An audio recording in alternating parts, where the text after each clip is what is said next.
Hello, everyone, and welcome to BeamNG Drive. Welcome back to the Proving Grounds. It has been a while since we have come to this wonderful circuit, wonderful destruction circuit, so to speak. We are back at this this amazing track. It's got a good mix of damaging items. We have speed bumps over here for brake and suspension to do more damage to cars. We have tabletops for some heavy landings. We have some bumps down here. We have water with grabby rocks. And the water can actually cause issues itself, but it does generally help cool the cars down, which could be helpful. We have got this checkerboard that will also break suspension and break wheels and things. We have the Toblerones, I think that's what they were called, over here. Sort of bouncy things. Most spectacular, perhaps, of all of the spinners. Highly punishing are the spinners, if you haven't seen these before. Now, most vehicles will be able to drive through here. However, when they start getting damaged steering, it's very difficult to steer. Some vehicles, like the bus, physically don't fit through here. I don't think the trucks do either. But the spinners are going. They're spinning at 60 miles an hour around here with massive, I guess, concrete weights on the end. It's going to hurt if you hit some of those. There are some bumps in the corner. There is a big jump up here. You need a decent amount of speed to get over this quite nicely if you want to land nicely, but too much speed is going to cause issues.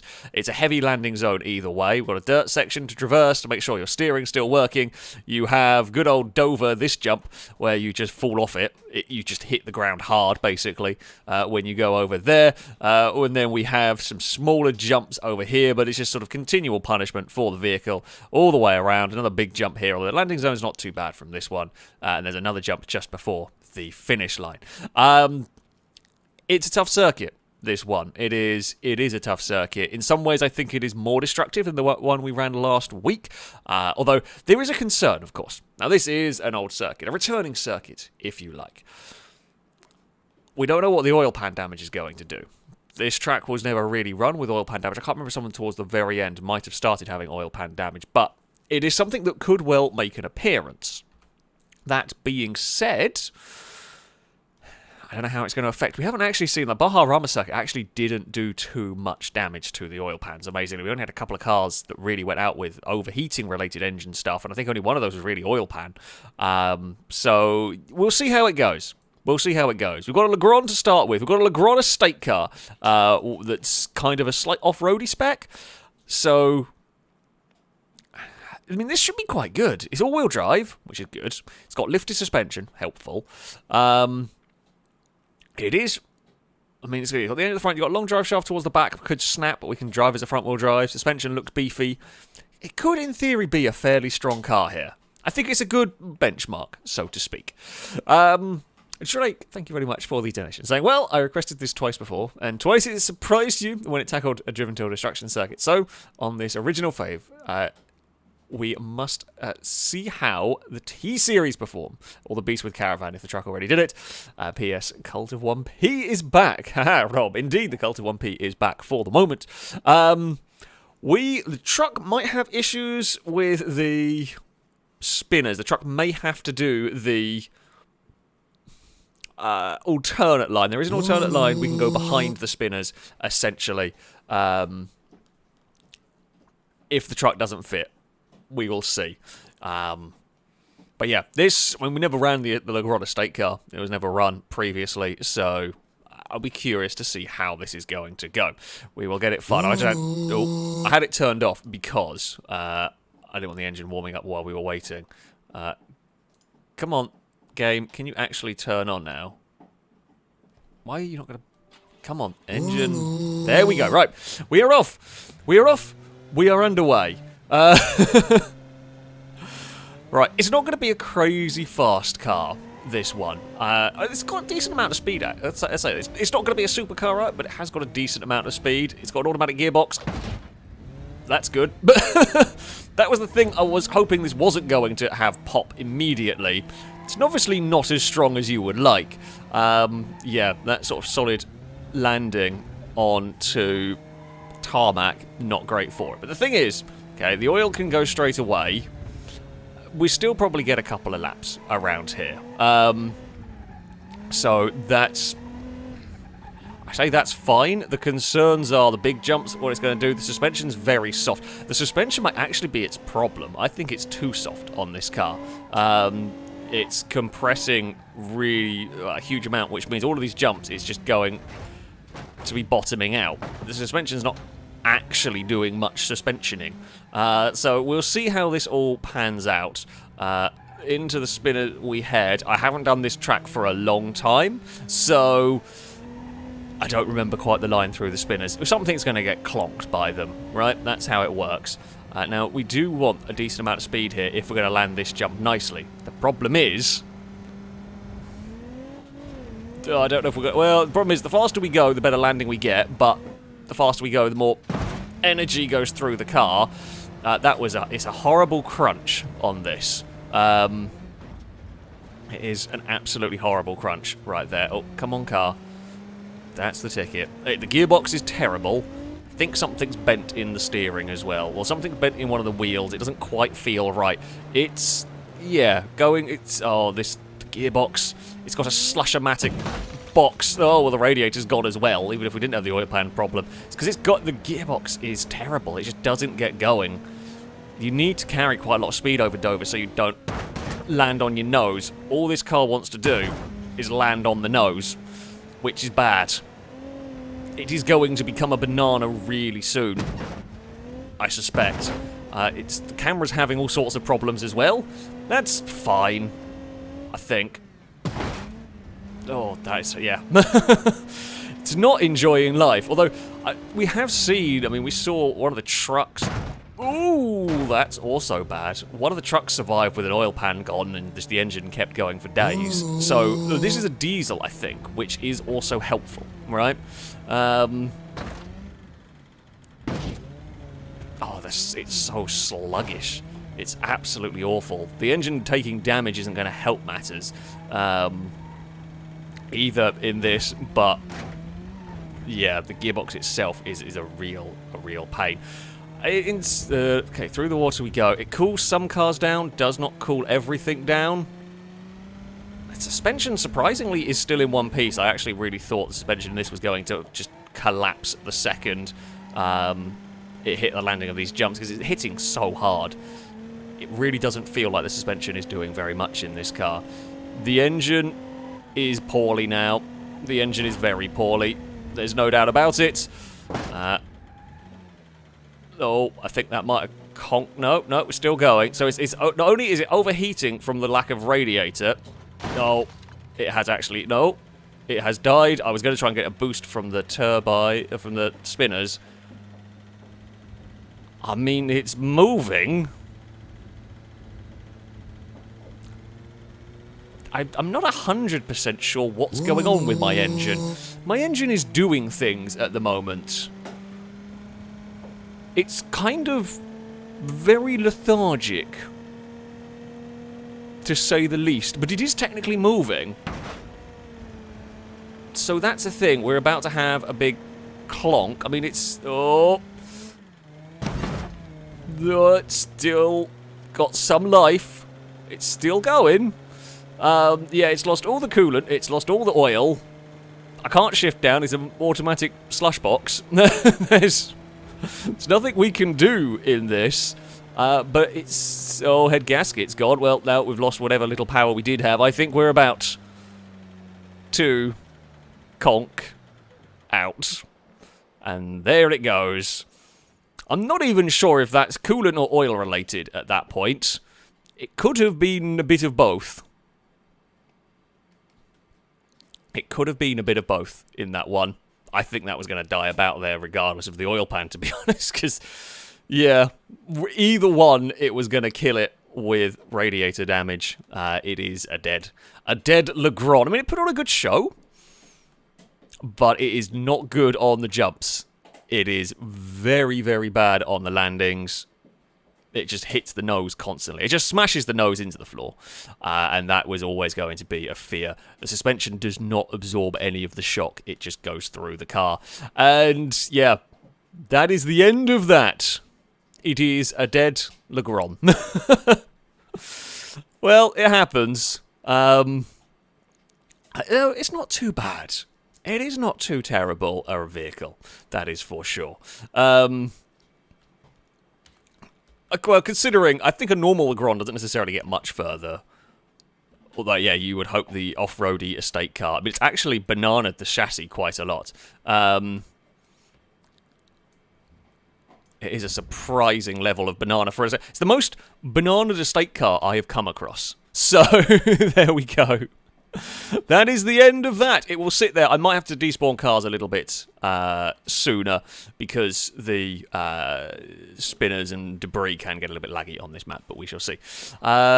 Mikhail Rudolfsson? I'm probably pronouncing this one completely wrong. I do apologise for the inevitable thing. So, challenge. Take and make that spinning chicane as fast as possible. You know, still running and all that. Okay. I tell you what. Before we go and have a go, I think it'll be the truck next. Before we do, shall we have a go? I'll have a quick try with a couple of cars and see what we can do. I mean, my best bet is going to be we'll play with the spinners briefly before we go back to the serious job of destroying stuff. My best bet is going to be something super, super grippy. And I'm thinking something grippy but small. So what I'm thinking is the covert race car thing. The mid-engined this. Now, could it? Oh, Apollo's got his buffalo horn and just smacked it on the side of a cabinet. That's what that noise was. I mean, I genuinely don't know what this can do in terms of pace through here. I can tell you right now what's going to happen is it's likely to... Oh, God, camera.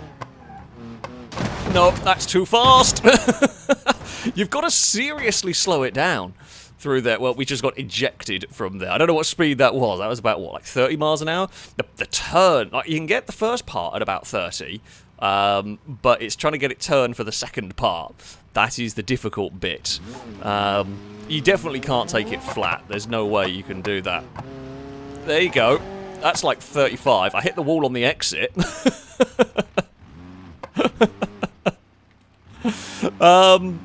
Yeah. Okay. I mean, that's not bad. That's actually pretty respectable, all things considered. I reckon we could... The trick is going to be... Oh. I mean, I got it sideways through there. I don't know whether that... Do I get bonus points for being sideways through there? That was slightly less... slightly less well, it's spectacular. Less speed. I think if we buzz the limiter and... Oh! I've restyled it. It's lost away. Restyling car with big spinny concrete that seems like a dangerous thing. I mean, it was pretty good. We got through there pretty neatly. You know what? I wonder if we might be able to cheat a little bit. Do we reckon? Is there a slammed scintilla that could... I'm wondering if I can cheat this. There is always a chance. There is always a chance if you go for a low-slung sports car that what I can do is just drive under them. And like if it gets... Oh, I don't think it's going to be... Here we go. Oh, good God, this is seriously loud. Yep, we can cheat it! I figured out how to cheat the game! I've broken the challenge immediately. Oh, that's a wall. Right. I have cheated this completely. I think if we just boot it... There we go. I can even go quicker than that because I didn't even bother changing up at that one because I was just curious. The car is so low, it goes under the spinners. Right, how fast can we get the scintilla? If you hit it dead in the centre and flat out, then you will be able to do it.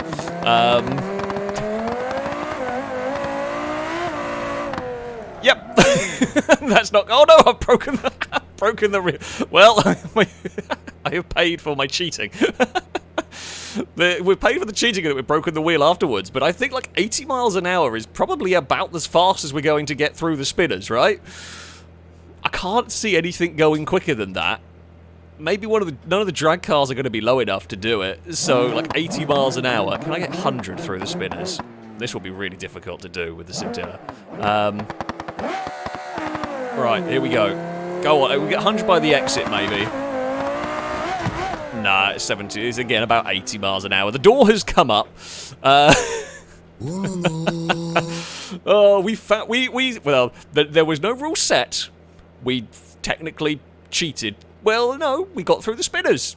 We made it to about 80 odd miles an hour is as fast as we could survive going through the spinners. The other direction I would probably lose. You might get away with it. Well, you might be able to. You'd have to run up the top. Potentially, and carry some speed around there. You might get it to work. Oh, chat, you'll have to probably tell me what speed I'm doing, because I'm not sure.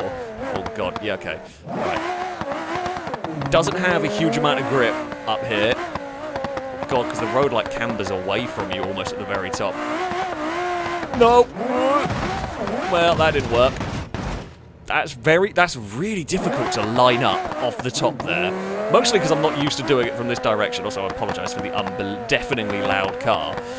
Right. No. Nope. It just wants to spin coming off that corner. Right. There we go. 80 mile an hour through the spinners. A little bit cheaty. The Convo got about 40 actually making the corner, which was not bad. But turns out cheating is the way to go. Actually, wait, that's not good advice. Ignore my advice. Right, we're going to have a go with the truck. Now, the T-Series for this, what I did actually see somewhere, sound, thank you for the donation. So last time we had the T-Series, you can play the Devon enough weight over the rear axle, so let's change that. Try the cement mixer. I feel like we can kind of combine and we can run a T-Series cement mixer. I will give it the big turbo because it's more fun. We are going to have a go with a T-Series cement mixer with a big old turbo. Because, you know, big old turbo is better. Turbos are important. Zoomy, camera back over here, please. Right. Cement mixer, if you please. Please don't get stuck in the world or in the walls or whatever. What's the button to drag stuff over? I thought it was F9. What's the button to... F7. Okay, that works. Either way, it has worked. Right, big old turbo, please. That is what we need. Engine, here we go. I want the T600 turbocharger. That's the one. Now, this will definitely not make it through the spinners. So we will take the large vehicles route. I'm going to lock all the diffs up because otherwise the chances of us having a problem is going to be great. Yeah, we are not going to do the spinners just because it will not fit through there. Otherwise, it doesn't. It just would never be able to run. Right, sorry, donations to read. Let me just catch up. Lamp, thank you very much for the donation. So, welcome to the one series where all the wrong things happen in all the right ways. Yeah, pretty much. Also, I blame Lado for what happens in about 25 minutes. Okay, so we've got 10 minutes to go. Whatever happens in 10 minutes, it's Lado's fault, basically. Sound, thank you for the donation. Same last time with the T-Series. I complained about the weights. So, yeah, we've got the cement mixer coming up here. The cement mixer bit's going to fall off. It's definitely going to fall off. HP, thank you for the donation. Saying, what scary entity will make a honey cheese? I'm not quite sure what that's supposed to be. But maybe I'm not sure. It's boobies at whatever the sentence is supposed to be. I'm not quite sure. I'm going to give you a boo. Might be just a boo for a typo. Big Red, thank you very much for the donation. So I'm glad to see the Juvenile destruction circuit. Let's see a rally spec sunburst. Could be strong. Could be strong around here. Tuning, thank you for the donation. Saying, how about you throw one of the Baja Picolinas around this track? Probably will lose a wheel or two, but might be fun. We can have a go, definitely, with one of those. Rocky, thank you for the donation. Saying, good evening, Alex. I hope you are well. Lovely to see the original Proving Ground circuit back once again. Thank you for all the entertainment you and the filming crew have provided us over the years. It's great to be back here. I do like this. I do like this circuit. It's a great destruction track. I'm glad to hear you've been enjoying the videos for many years. I hope this track is bringing back some wonderful memories for plenty of folks. Valentine, also thank you for the donation, saying £10 up for grabs if you can pull off a J-turn through the spinners in a taller car, so I can't just cheat it. Okay, we'll try. We'll do a few vehicles. I'll try some silliness through there. I'm definitely not going to be able to get a J-turn with a cement mixer. I do also think, even with the big turbos, the cement mixer, I feel like the cement mixer is going to fall over just cornering. That is a legit concern. The cement mixer part might fall off. Uh-oh. Oh. Brake. Okay, the drive shaft is a concern, although the truck drive shafts have got stronger from what we have seen.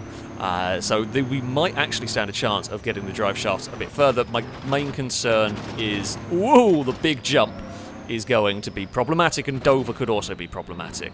We will have to wait and see on that. If we lose the cement mixer part, we might not be too bad with this. However, woo! Yeah, if the cement mixer drum falls off, we could be okay, ish. If it doesn't fall off, I think the weight is just going to snap the chassis in half. But there we go. Whoa. Nope. You behave, cement mixer. That is all sorts of scary. Yeah, falling over is also a big problem. We can just... Okay, so this is the cheaty line for vehicles that are too big to fit through the spinners. I'm glad that there is a line. To be fair, if there wasn't, I would have adjusted the circuit myself to add one. But there always has been an escape line for big vehicles. Everything that can go through there will, but something like this just is never fitting through the spinners, so there's no point in just running it if it's all it's going to die is there. Right. See, we're going to hit this at quite a lot of speed. Now, the hope is, so the landing zone for this jump isn't as bad as you think it is, but that is still a huge jump for a truck. Oh, it made it. Even with all that weight. So that the weight kind of... The idea is the weight keeps the back end a little bit more on the ground, but it does have its own problems, and that is extra weight to bend the chassis. Dapper Chew, thank you very much for the super chat. Saying three-wheeled Pigeon. All right, the three-wheeled Pigeon can be on the list. Dover is a bad one for trucks. Oh, because it never gets a smooth landing. It's going in the wall. Oh, we've popped a radiator. We've popped a radiator, and the chassis is a bit buckled. Now, we know the engine on this can overheat and takes forever to die. It's unbelievably tough, is the diesel engine in this truck. My concern is the flexing in the chassis is already quite impressive. Certainly more than we saw at the Cliffside circuit last week. And it's the snapping of the drive shaft, or even the loss of the fuel tank. Those could be serious problems. We've lost a bit of the drum at the back. We haven't lost completely the drum. Fuel tank... Okay, the steps are coming loose, but the fuel tank is fine. Oh! Oh! I turned into that corner like I was driving. Oh! The drum's come off! Oh, over we go. Now, the exhaust is a little bit broken as well, but...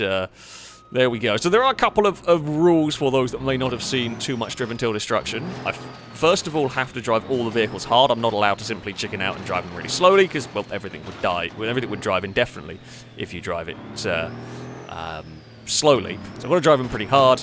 If they roll over, I'm allowed to know to grab them over, but I'm not allowed to shut the engine off while recovering it. And if they get damaged while recovering, that's their problem. It's their punishment, if you like, for having it topple over. This should now topple over less because we've lost a good chunk of weight. We've still got quite a lot of weight at the back, but yeah, hopefully it's a little bit better. It's still going to fall over a lot, I think, but we shall see. Let's see. Oh, well, the exhaust has come off, but don't care about that. It just makes it louder. There is, weirdly, OBS has got a little bit of lag going on, and that's not how my game is acting, so I don't quite know why. Why I've got a little bit of lag going on. I'm hoping OBS sorts itself out, pretty much. Oh, okay. Down some gears. We will avoid the spinners. Oh god. Okay, it's not actually the nicest route down here. It's kind of bumpy, and the trees can cause issues. We're not really worried about those bumps. They're not going to do much to this. I mean, the real concern is this jump that's coming up here. This is what's going to hurt. Truck, are you going to survive it? Oh, that's the flexing in the chassis. That's sketchy as anything. It's so sketchy. This is dangerous how much this flexes. But we have a new leader! Good news! The cement mixer has gone to the top of the table. Don't fall over. Don't fall over. Don't fall over. Okay. We are fine. The steps are hanging off, but the fuel tanks are safe. So that's how the last T-Series we drove at the Cliffside Circuit, that lost the fuel tanks. Both fell off either side, and it died a death. This, at the moment, I mean... The flexing chassis is good to a degree. It's better to flex than it is to snap. However, flexing can also lead to the drive shaft snapping if it's flexing too much. Oh god, and there's so much weight is landing on these wheels as I desperately try to stop it from rolling over. The last thing I want is to have the engine is going to overheat at the end of the day.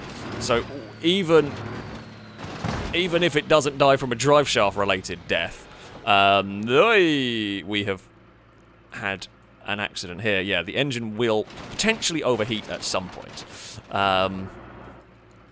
Right. Through the gearboxes we go. Matty, thank you very much for the super chat.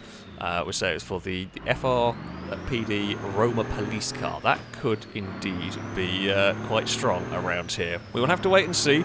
If I end up forgetting, I do apologise. Unfortunately, I don't know if there's a way to track super chat and stuff. I might have to see if I can... I'm not very good with YouTube. But I will try my very best to remember, and if I don't, somebody shout at me. Okay? I'm sure everyone will. Okay, I thought I saw a fuel tank flapping. No. Oh. Okay, we didn't really have... Did we have bent steering? No, amazingly. Somehow, I don't know how this has happened, but all of the front wheels are fine. Like, the steering is actually okay here. Which is stunning. That somehow the steering is all good on this. We will head back to our... No, that tree is nasty. We will clonk our way through. Yeah, the truck's going to smoke very heavily. The oil... Did we break the oil pan? I don't think I saw that go. Again, we've lost the oil. This engine doesn't... Previously hasn't seemed to care much, but... Oh, we have bent something in the steering. It's now pulling quite a lot to the left. That's a thing. We will see. We will see what happens. Oh! That's a big hit. That is a big hit. I'm slightly worried about the wheels steering. That's the one. The front wheels. Does it even drive? Yes. Doesn't steer. It's lost all steering. Steering is gone. The truck is dead. Long live the truck. But the steering is knackered. There is no steering left for the T-Series. I was worried when it hit there. It looked like one had twisted. I'm surprised it killed it in one go. However, that is a wreck. That is the end of the truck. I know it landed quite a few jumps. It was landing on a single front wheel, so I'm not surprised. Over time, that did some damage. It's just always going to happen. You're putting so much weight through the front of the truck. Oh, god damn it! Right, you go, and you over that way. Oh crap! Oh no, I cleared that fence. That's fine. I will try and get the other big bit of debris out of the way, just because, knowing my luck, something will land in this and glitch itself out. But the T-Series, it put up a valiant fight. But yeah, so much heavy impacts on the front. It's going to do that to the steering. I mean, the chassis was full on banana. I will say the truck's drive shafts have got so much stronger than they used to be. They used to snap after like one hit. So the fact that it's got to this and still driving is pretty good going. Lamp, thank you for the donation, saying, like I said, I blame Lado. Yes, we shall blame... I don't even know if Lado's here today. I don't think so. We shall blame Lado for the death of the T-Series. That's fine. That's fine. We can do that. It's all good. RIP Cement Mixer, thank you very much for the donation. Saying, where do you learn to make ice cream?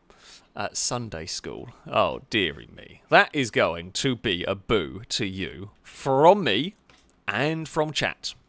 You're just going to get booed on that one. But I do thank you for the donation, nevertheless. Fire Wheels, thank you very much for the donation, for a generous donation as well. So FailRace gets me through some long days working from home. Love the weird races and GTA antics. Looking forward to many more. Indeed, there is many more to come. We filmed something cool last night. We were testing some cool stuff last night. There is much GTA antics to come in the future. Yeah, I mean, there'll always be GTA antics, and hopefully it won't be too long until we get GTA 6 antics. A new map and more chaos to be brought. That is always a good time. Right, let's just reset this. Brandon, thank you very much for the donation. Saying, hey Alex, I was wondering, how do you get the spinners to work on the Driven to Destruction map? I can't get them to spin when I spawn in. Thank you in advance for your help. Keep up the amazing videos and streams. So, if you want to go get the spinners to work, so they are technically counted as an entity, right? So you have to tab over to them, and then you have to... I won't touch it because I don't want to change the speed of them because it would skew the results slightly, but you press up on the arrow keys. Don't bother, I don't know if you drive with the Xbox controller or whatever. Press up on the arrow keys and that will control the throttle percentage. So, yeah, set it to whatever you want. You can set them to 100, they spin very quickly. I set them to 40 for this because it's kind of a good... like, a car can survive hitting it. It doesn't insta-obliterate, but it's still going to do a crazy amount of damage. So, yeah, you've got to tab over to them, press up on the arrow key on your keyboard, and that will set them running, basically. And you've got to do for all three of them, because they're all separate entities around the place. So that's how you get those to work. Hopefully that helps. Unless there's anything else, but I downloaded this map today and didn't have to do anything to get it working, so I'd be surprised if there was any other thing broken, but it's Beam, it's all modded, who knows. And the link to the map is in the description as well, if you want to give it a try. To JZ GTE, thank you very much for the donation. So would love to see the Firehawk, the Merlin-engined Moonhawk, tackle the track. I can potentially go and down. We'll see how we're doing, how the game's doing, whether I can download it or not. I think it's on the repo. We can potentially do that. We will see. We will see. But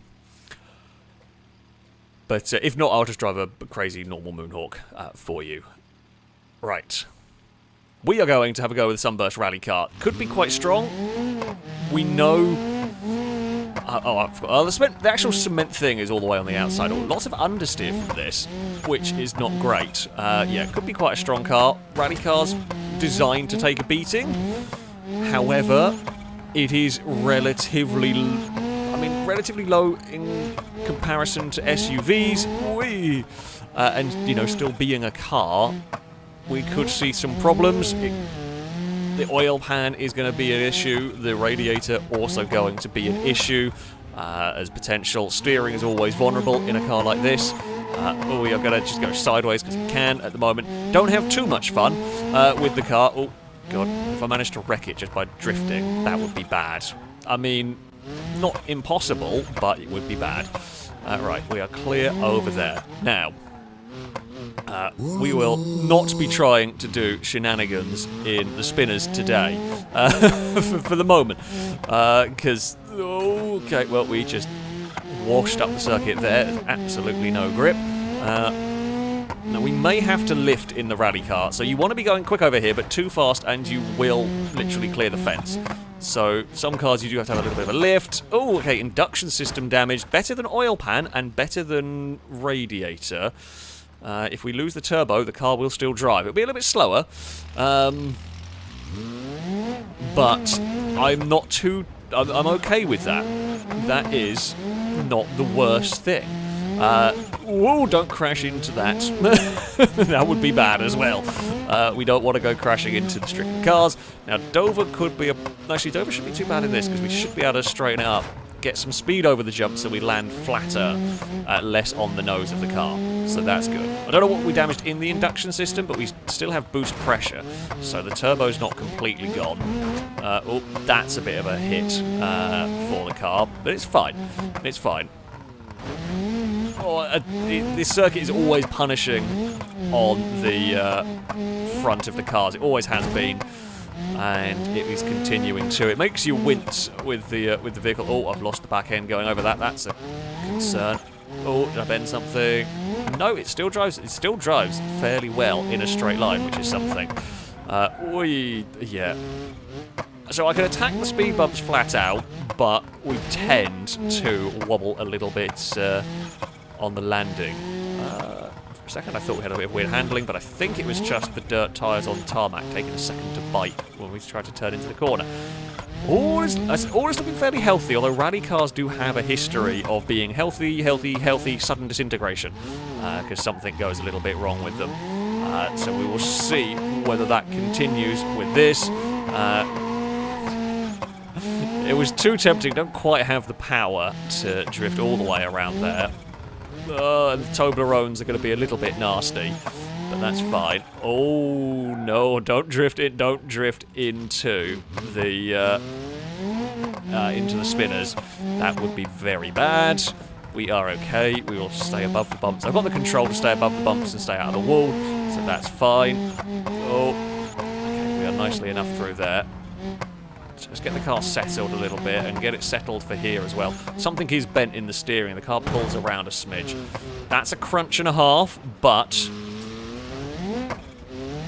oil starvation. It hasn't said oil pan damage. Has anyone seen oil pan damage pop up? I don't remember seeing oil pan pop up. I've only seen induction system come up. So I don't know why the engine is being starved of oil. Either the oil pan's gone or something else has happened. And if something else has happened, I don't actually know what.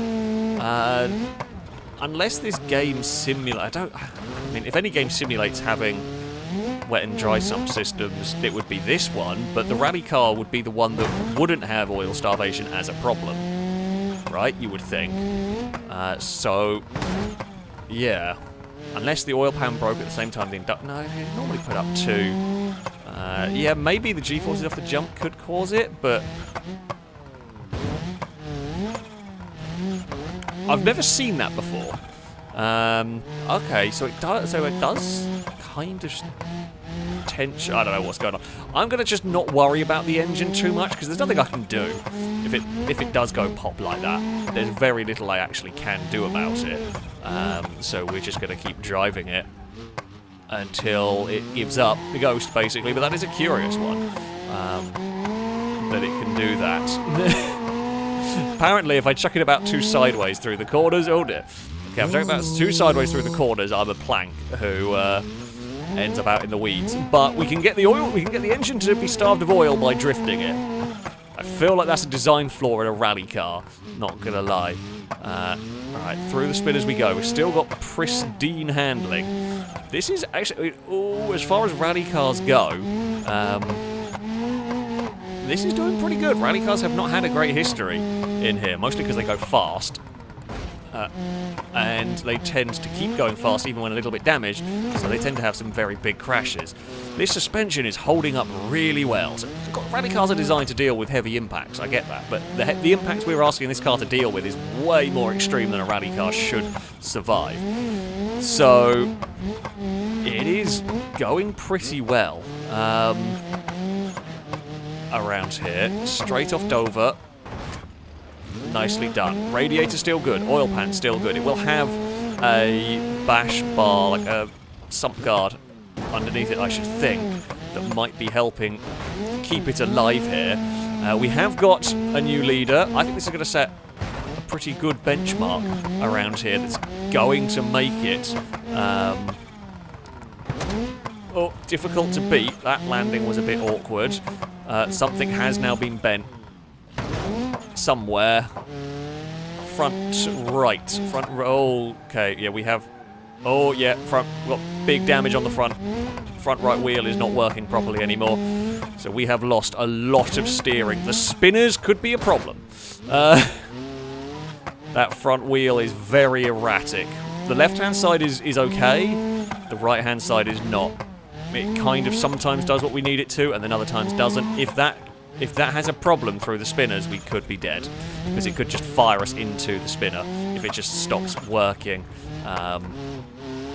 Yeah, that would be an issue. Oh, and the other thing it can do like that is on the checkerboard, it can cause many problems right there.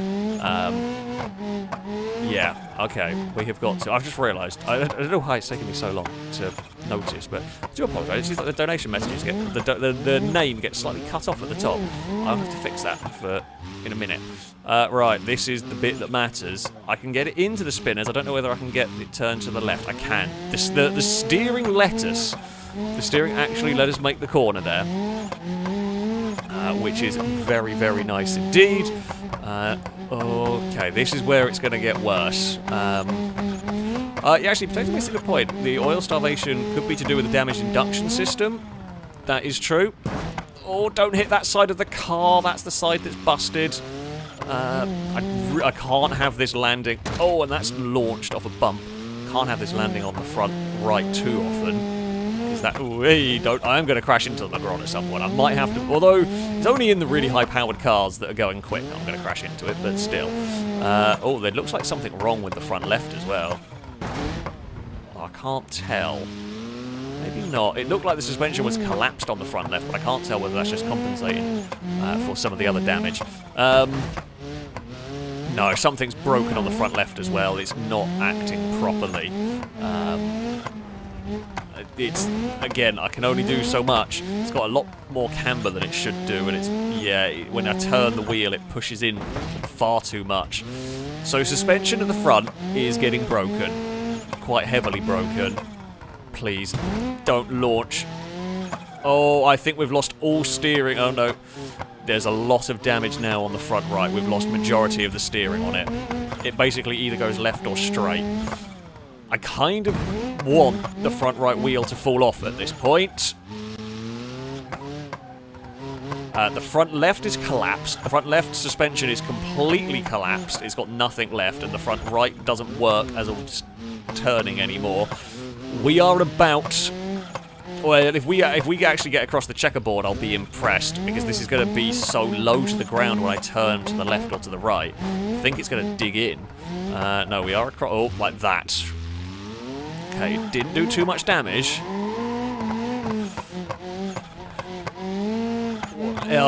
Is it going to have the steering to get through the spinners is the question. Now, it's still got the power to make it across the jumps. Can we make it through the spinners? Just for now, it is bottoming out over there. Yeah, it will make it. It still has enough steering to do it. Oh, doesn't have much steering for that. Okay, it's lost the exhaust. God, oh, that's very bad news. Okay, well, the front half shaft's gone completely. The rear drive shaft's gone. I think we're dead. I think we're one-wheel drive. No, we're still going. Technically speaking, we are still... Well... Oh no, we're going to get on a hill. It was briefly putting power down. It amazingly wasn't the steering. Well, kind of technically, it wasn't the steering. It was more to do with well, all the drive shafts fell off at once. Funnily enough, without locking diffs, the one-wheel drive sunburst doesn't work. Oh, it was all of the broken. It was all of the broken. That was a great run. I'm impressed with the car. The front suspension collapsed. The steering was dying. All the drive shaft went all the drive shafts went basically by the end. That was cool. That was a good run, actually. That did pretty good. Rally cars have had, as I said, rally cars have had an absolutely terrible time of it when it's come to Driven Till Destruction in the past. That is one of the best showings we've seen from a rally car. That might take some beating, to be honest with you. That might take some beating. Yeah, we lost a light. We lost a couple of lights around the place. But yeah, one-wheel drive was not the way to go, as it turned out. The engine was tough on that, though. No radiator damage at all. And no oil pan damage. It had weird oil starvation, but no actual damage. I think all of the debris fell out of the way of the circuit. So that is pretty good. Donations. Marty, thank you very much for the donation. Also, thank you for helping complete the goal, folks. Much appreciated as ever. Marty saying 5M GTA antics maybe one day. Keep it up. Really long time fan. I do recognise that game from Game Tale, that name from a very long time ago. So yeah, I mean, it's possible. I currently don't have any plans for it at the moment, but modded GTA stuff is potentially going to be coming back. I don't quite know when, but I am definitely contemplating going to be doing some more modded GTA stuff in the nearish future. It was going to be single player to start with, but it's not impossible to see some 5M stuff. Things like Survive the Hunt won't be moving on there anytime because the majority of the filming crew are on Xbox, and it will stay that way. However, bits and pieces may well get done on there over time. Right, we're going to go with one of the new Baja Picolinas. Now, I don't know what these are going to be like. I'm going to drive the extreme one because I want to twin turbocharged engine in my Baja Buggy. That's the way to go. It's the way to do it. But yes, it is possible to see some 5M stuff, but who knows quite when. Walter, thank you for the donation. Saying, a great day for some destruction. It is indeed. It is a wonderful day for some destruction. Jeez, this thing is loud. Chat, please do tell me if this is too loud. I can adjust the volume of Beam, because Beam volumes are so crazy. It's really difficult to keep up, basically. But yes, it's a great distraction. Turnip Gaming, thank you for the donation. Saying, good evening, I hope you're well. It feels like it's been about 6 years since you drove vehicles on this destruction track. Also, did you know Car Mechanic Simulator 2021 now has manual gears option because they've added a drag racing DLC, which is good. I did see that. I haven't really played it very much, but I have seen that they have some of those bits and pieces. I mean, I like the game. I just haven't really got into it after the initial launch. Haven't really kept up with it and everything. So yeah, but it is cool. They have got, much like with the crew has had great sort of DLC support afterwards. They have had a good amount of stuff added to Car Mechanic Simulator games. I'll give them credit. They've done well. There's been interesting stuff added as well for it. Broken Marlin, thank you very much indeed for the donation. There was to complete the donation goal. So yeah, thank you very much. So it's over the goal. And Tomby, who has gone and taken it over the goal. Thank you for the donation. Saying, the cult demands a sacrifice. A box truck will suffice. We may well see a box truck. Right. What do we reckon, folks? I reckon this could either be really strong or absolutely crap. And I don't know which. It's going to be rapid, and I don't know whether that's going to help it or not. So the suspension on this is going to be tough, right? It's designed better to deal with these jumps. So this is better than a rally car, right? In terms of suspension travel, in terms of surviving the jumps. It's got much beefier suspension to deal with some of this, but there is a big caveat here in that the wheels on this are exposed. Exposed wheels are bad in Driven to Destruction. If this flips for whatever way, then we've got trouble. If this goes for a tumble and rolls down the road, it could well just twang wheels off. The engine's not exactly protected either, so there is that. Oh, well, we've hooked the bumper out of the way. Okay, I mean, this will fit through here. I was a little bit cautious. Whee! That was some... It's got quite a lot of power when the turbos kick in. thing shifts. When the turbos spool, this absolutely goes. This is another one. Will not be flat over this jump because it will probably jump the fence. So that sort of hit, it will be fine taking that kind of hit potentially all day. The thing we get, and this is what we saw when we had the what's it called? The Baja truck around the Baja Roma circuit. The suspension worked for a while, but eventually it gave up. Uh-oh, crap. Oh, that's the sort of hit that's damaging. That's the sort of hit we don't want. And when the suspension gives up on these, it's hilarious, basically. Alright, well, so if the buggy's too loud, we can turn this down a little bit. Because I suspected it would be. Again, let me know if that's... if that works. God knows. Oh, we can even make turbo noise in this. Oh, okay. Well, it's not a very good Baja vehicle. The whole front has collapsed. This is a terrible Baja vehicle. You've barely hit any jumps. It's barely hit any jumps, and it's lost all the lower part of the suspension. That's not how Baja vehicles work at all. Well, there's a problem. We have an issue. Oh, this is all sorts of very wobbly now. This has a legit chance of going out before the pickup truck. I mean, it does still steer. It has a back wheel. No, I don't think. I think it's just the way the front's all leant over. So that's not great. I don't even know how that broke. It wasn't even on the big jump that it did that. Oh, God. The checkerboard might be bad for it if it's leaning. Oh, okay, that's... This is the weirdest handling. It kind of handles like a stadium truck. It just wiggles a wheel in the air. I don't even know how that's broken. I'm not even sure what's broken in that to cause the buggy to do that.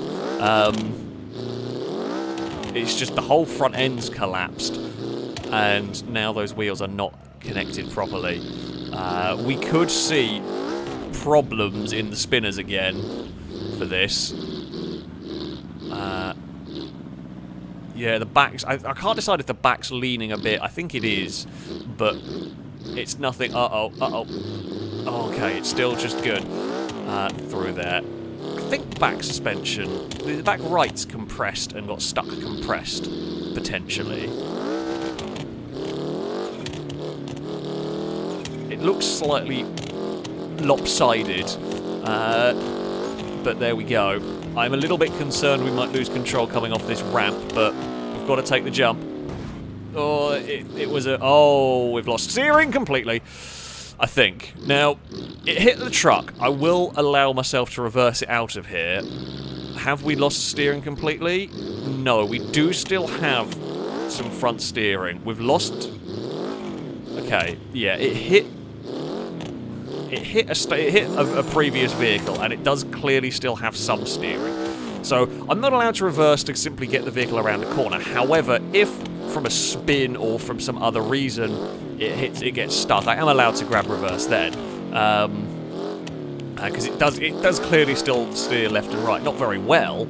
And if we get to the spinners now, I think we're dead. But yeah. Oh, whoa, why has that fallen over? That's fallen over in a really weird way. This has been shocking so far. For the buggy. Oh, that wheel's come back. What? I've rolled and fixed it. How has that worked? What? I fixed my buggy. I mean, not completely, but I fixed the wheel that was seemingly broken. I am bemused. The rear suspension's all over the place, and the front suspension's still knackered, but... Oh, now we've broken the other side a bit. Apparently, just crashing the vehicle works. Oh, no, now it's broken again. Oh, no, that might have killed it. I think oh, my steering's oh, that's not how steering's supposed to work. Well, it worked for a little while, and then it stopped working again. Now I've got one wheel turns one way, and the other wheel turns the other way. How has that even happened? How does that work? How do you bend it? Oh, no, I see how it's bent. Oh, I see why that's gone wrong. I'm just going to pause the game so it doesn't roll away so I can show you how that's gone. That rod there has somehow come forward, and it's supposed to sit back there. So that rod there is in the right place, mostly, but somehow this tie rod has got bent. How is that not snapped? But it's got bent forwards. It's got bent forwards and pushed through, so now it's technically controlling the wheel the wrong way. I mean, that should have snapped, I should think. But I guess unless the frame... I guess you could say, like, if that frame was split and that managed, in a crash, that managed to, like, go through the split in the frame, I guess it could end up wedged in such a way. But, that's actually a really cool failure. That's a really cool failure that I didn't expect to see. Just inverted steering. We have seen inverted steering before, and it's always a confusing thing. But this is actually a lot more visual in seeing why the steering got inverted, because you can see around the thing. But that's the death of the Piccolina right there. We have just managed to completely bend it, and yeah, actually you're right. The wheels. That's maybe why it fixed itself briefly. Is that when it rolled, the wheel might have twisted itself back to vaguely the right way. So, yeah, because that bit's at the bottom, and it shouldn't be at the bottom. It should be at the top, like that side. So the whole thing's got twisted, actually. That's quite impressive. That's a really heavily broken buggy. Yeah.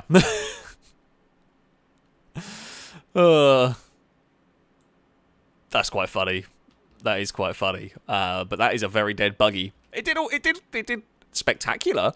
It didn't really do well, but it definitely did do spectacular, to say the least. Right, we are going to have a go. We've got a Pigeon coming up next. We have got a Pigeon for you. A 3-wheel Pigeon is going to tackle the course. Honestly, in the very original Driven Till Destruction, the Pigeons were very good.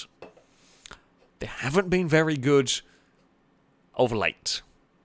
You know what? I'm going to drive the van one. I am going to drive the van one, but I'm going to give it a turbo just to make it a bit more fun. We're going to make it a little bit faster, or give it a bigger engine. I always drive the drag vehicle, so we'll drive something, the drag Pigeon. We'll make it a little bit different. It can be Lado Yellow. Why not? 1.3 litre 4-cylinder. Seems like a fun idea.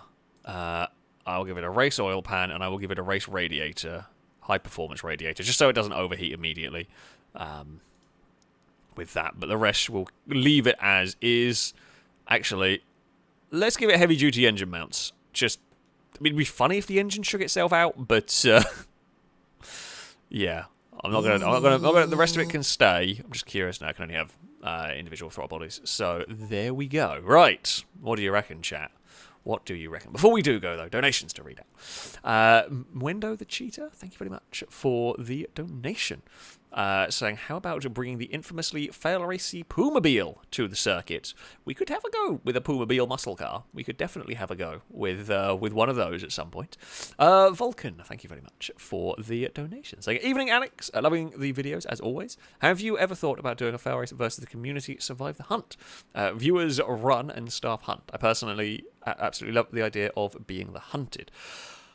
I mean, it'd be a fun thing to do. The difficulty and the problem would be you'd have a million, so not a million, but you have a lot of sign-ups and very few would ever get a chance. It takes a long time. I mean, hell, when we do the stream, even the quicker winter ones, you know, we still only got about 10 people run in about 6 hours. So, yeah. There is potential for some kind of idea, but it would need a lot of working on to get done. But stream-wise, it might be possible one way at some point. I currently don't have any plans for it, but it may happen at some point. D and Rob, thank you very much for the donation. Saying, yay, Driven Till Destruction. This is my favourite track for this, and is the one that got me hooked on your channel. Indeed, this is a favourite for many people. It's always great to hear. It's really fun coming back to this track. The map does work very well. The oil pan damage hasn't been too bad either, which is good for this kind of redo.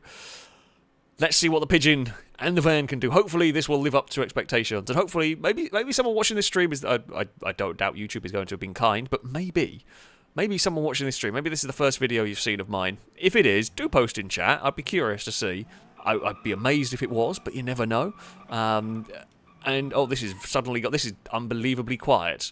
Right, we'll put that back up. I can't even hear this. So.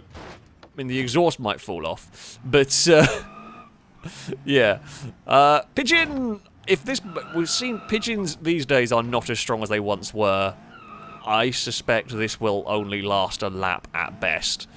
It already actually feels a little bit broken at the front, and this has gone over the very minimal amount of stuff. Yes, fall over, Pigeon. That's fine. Oh, water's. Not too bad. The checkerboard here could be quite awful. It's mostly just tyre screel.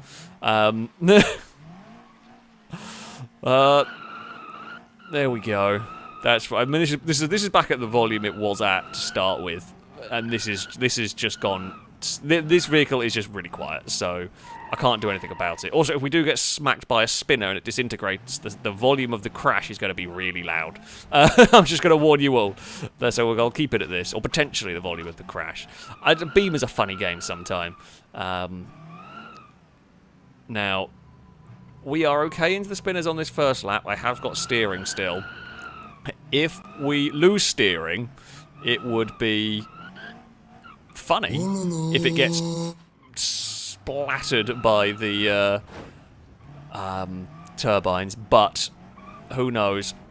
I'm worried about the chassis on the shafted jump. Uh-oh.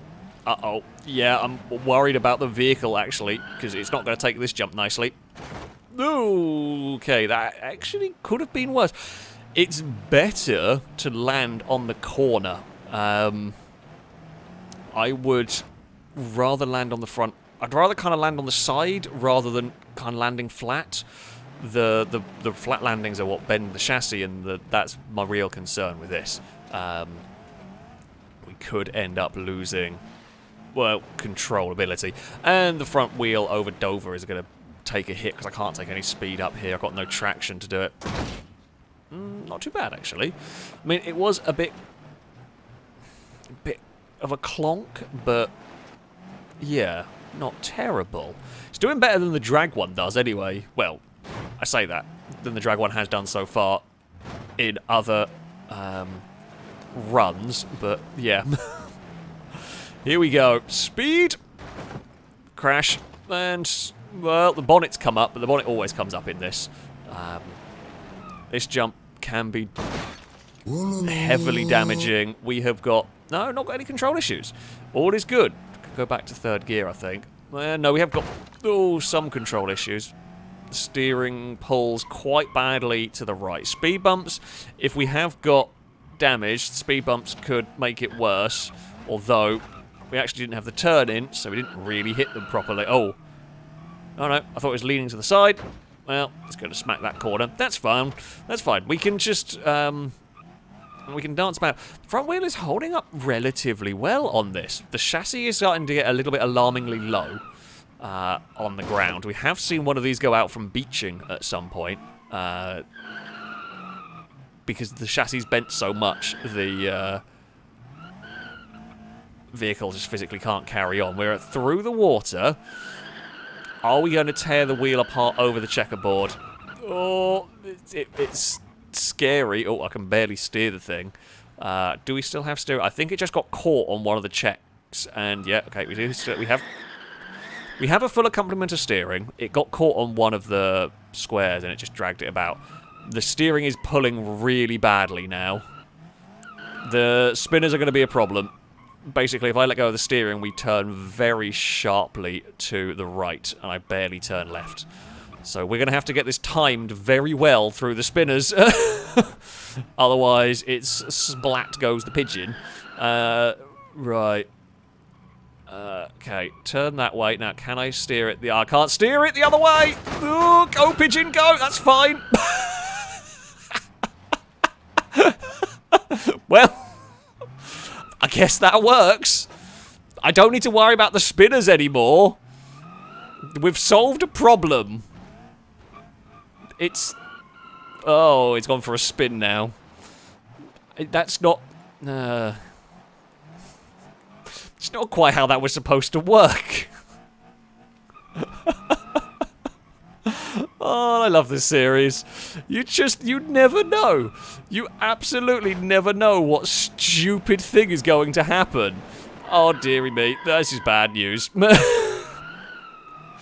This is just undrivable mess. But technically, it's not dead. Oh, although we do have some real steering issues. Alright, you know it's bad when the driver's seat is the tallest part of the car. Oh, no, I think that's the end of my steering. Yeah, my steering's gone kaput. Oh, don't you... Oh, I think it's gone kaput. No? Oh, no. No? Okay, well, we spun it. It has gone kaput because we can't steer left. We got it a bit further, but... Yeah, it cannot steer left anymore. I mean, technically, until I have to grab reverse, I am allowed to make distance with it. So, we are allowed to do this. I think it's about to get stuck on the truck. Yeah. That's a knackered steering. That's the end of the Pigeon. But, it survived slightly longer than I was expecting. That actually did survive longer than I thought it was going to when we got the spinners should have killed it. Somehow it didn't, but the next jump was the death of that. So it will go parked next to the truck. I'll try and shuffle it out of the way as best as I can. But there we go. It was a good showing from the Pigeon. Yeah, the spinners weren't going to be a problem anymore. Sadly, the steering was. It couldn't keep surviving those hits. That was the end of the Pigeon, but it's quite good going. I mean, if the Pigeon's in the way, I could just... This is actually a very janky... It's a really difficult thing to do. Oh, really difficult thing to do, especially when you accidentally end up picking up that. Oh, I was going to try and put the Pigeon in the back of the truck, but the node grabber is not the easiest thing to carry a car about with, especially not from this angle. Actually, maybe if I do it from here.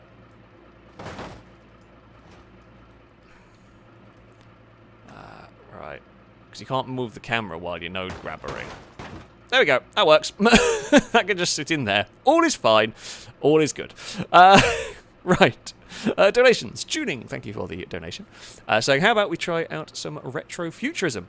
Crash the Sweled Wendover Fink Applications 10,000. Okay, that can go on the list. That might struggle, but we will give it a try. We will see.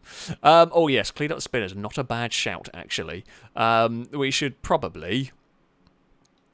most of it got flung clear. But yeah, I'll get this out of the way just so it doesn't get collected by the next car. I can sit over there, that's fine. And if you're hitting that, you're already having a terrible day. So...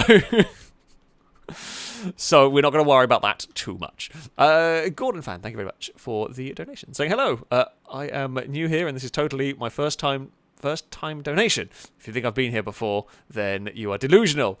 Like kudos selecting the Clio that wasn't released at that point. Gordon Fan, you can try and pretend I recognise that name. I recognise that name, and there's two Gordon Fans as well that I remember. There's two of you with very similar names. So I'm afraid, good try. However, yeah, not quite worked on that one. Right, vehicles. Where did we get to? Sorry, I'm just having a bit of a flick back to see what we're going to be driving next. Oh, we're gonna have a go. We're gonna have a go with the Moonhawk. We'll have a go with the fast Moonhawk. Because if I go to get down the new one, I'll remove everything I've already got on the map. So I apologise. But here we go. We'll go for say the craziest one we've got. Actually, no, I won't go for the drag one because we'll go with the supercharged monster. Heavy duty suspension does sound good. Not gonna lie. So that could help us here. That could help us around here. I worry about the drive shaft. But we will have to wait and see.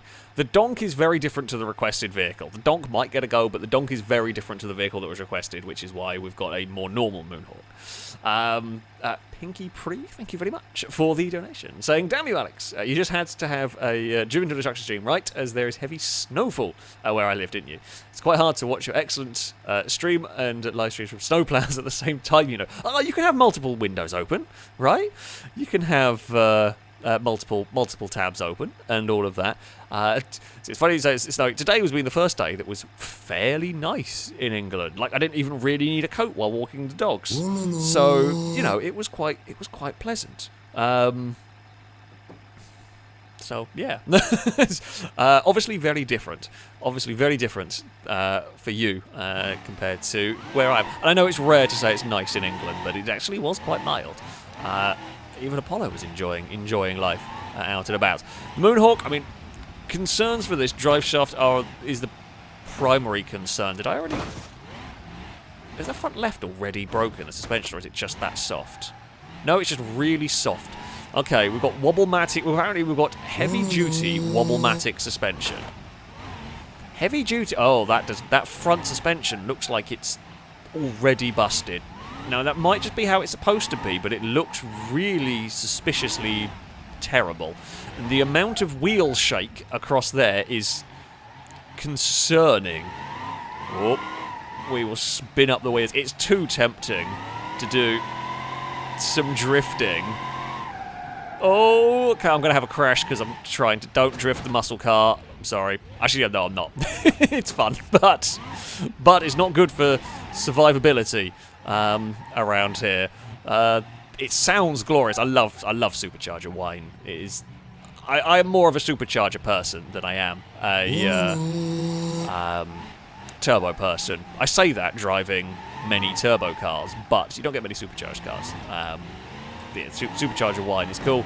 This will be another one that is absolutely not flat over this jump for reasons of we will clear the fence. We want to be going about sort of 60 miles an hour. Oh, that's going to go a bit nose down. But actually, that wasn't too bad. It kind of hit... The nose took a kind of impact, but it sort of smacked the back into the floor, so the nose didn't take all the damage. And now we're going to slide around like a fool. Oh, I keep forgetting about the Legrand being there. I'm having too much fun. Racing Revel, thank you very much for the super chat. Asking for the SBR4 Sport or Race. We can have a version of that. Have a go here. We are going to still be going sideways. The bonnet's come up. I mean, that would be a problem. However, you know, third-person camera and all that means it's not a problem. Oh, the oil pan's gone. Not surprising, although I'm not sure it's going to survive until the oil pan causes issues with how collapsed the front suspension is getting. Both the front corners look pretty poorly, so we'll have to wait and see. Oh, well, there goes supercharger damage. Okay, how do we do over the speed bumps? That is the next question. Okay, we are fine over those. That's a problem. No, we're still good. Got it back under control again. But, the checkerboard could be a problem. I'm not sure. We've got steering problems, I think. No, it came back. There's a lot very wrong in the front of the car. more than just the oil pan. Oh, that's a sickening crunch. It's actually, oh, it caught the door. So the checkerboard, so it's broken. You can tell how broken it is by the fact the door's hitting the checkerboard. That's, yeah, not great. Okay, steering, don't fail me yet. Well, don't fail me at all would be good. However, ideally... Ooh, we got clipped. What did that clip? Did it take the wing mirror off? I heard the clonk, so the spinner definitely hit us. Oh, front left's completely collapsed now. Front left's got way worse. Yeah, okay, well this is going to hurt, I think, this time around. No, okay, it's bent the chassis, but we're still going. We're still going. One of the plus points, because this is such a powerful engine, right, we're not actually having to drive it as hard as some cars, although the rod bearings are being hurt. So we're not, like, at the red line and all that as much. However, it's still going to have oil-related death. Or if it doesn't have something else-related death before then. Come on, car. Come on, car. Sort yourself out for this next section. Ow. How is the drive shaft not gone? I genuinely am surprised that the drive shaft hasn't died with how banana this car is getting. It's so close to death by probably drive shaft or steering. Takes another big hit on the front. Right, here we go. This could be a killing blow. Well, it's popped the radiator. Oh, the chassis is so bananaed, I fear, about the speed bumps. You actually want to go over the speed bumps fast, because I don't want it to be able to catch the drive shaft.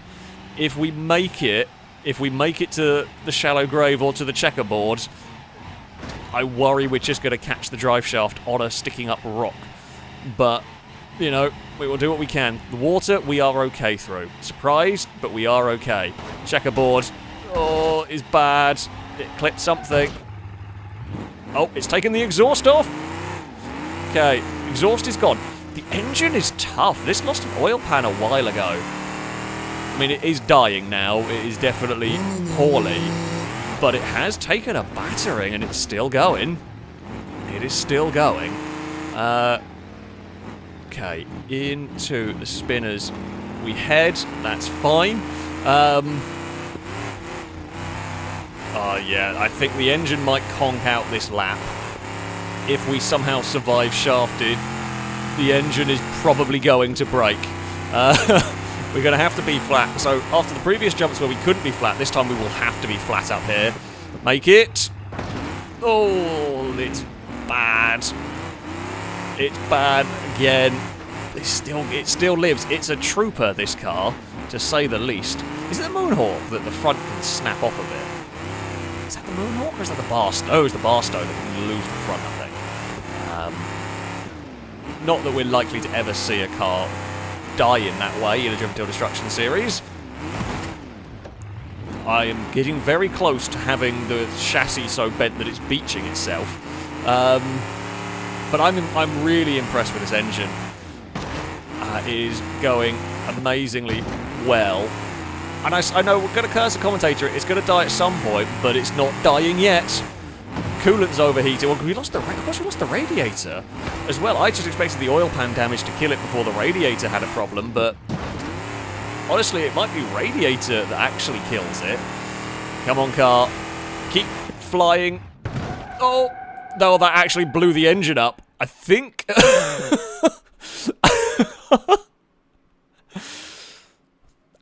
I think I might have exploded the engine on impact. I don't know if that was oil related because that died the second it hit the ground. I think that was engine exploded on impact. I think the actual impact killed the engine of that rather than oil pan. So it's technically across the line, I would say. I'd say it's arse crossed the line, so it's like, it's finished, I would say it's across the line. Like, a bit of it. Like, as long as a bit of it is across the line, that counts as finished, right? So, there we go. That was a great run for the Moonhawk. Considering... I've got to pull it off the track, because otherwise it will be in the way of future cars. Considering the oil pan died quite early on, that is a great run. That is a great run from the beast of a car. I mean, yeah, it was... I don't think it had long left. I think, honestly, if it hadn't exploded on... If the engine hadn't died there, I think it was going to kill itself on the speed bumps, because the front was so collapsed at that point. It was always likely to go there. But that was a cool run. Again, we've had some more wacky, weird deaths. I think this is still the best death of the day. In fact, if you're just joining, we'll give you a quick run through, a quick flyby of everything that has gone on so far. You just watched the Moonhawk survive just onto its fourth lap, just the start of its fourth lap. That with engine pretty much exploding on impact. We had a Piccolina Buggy. This thing died when the steering got all twisted, literally. That tie rod is not supposed to be there. That's upside down. That was undrivable.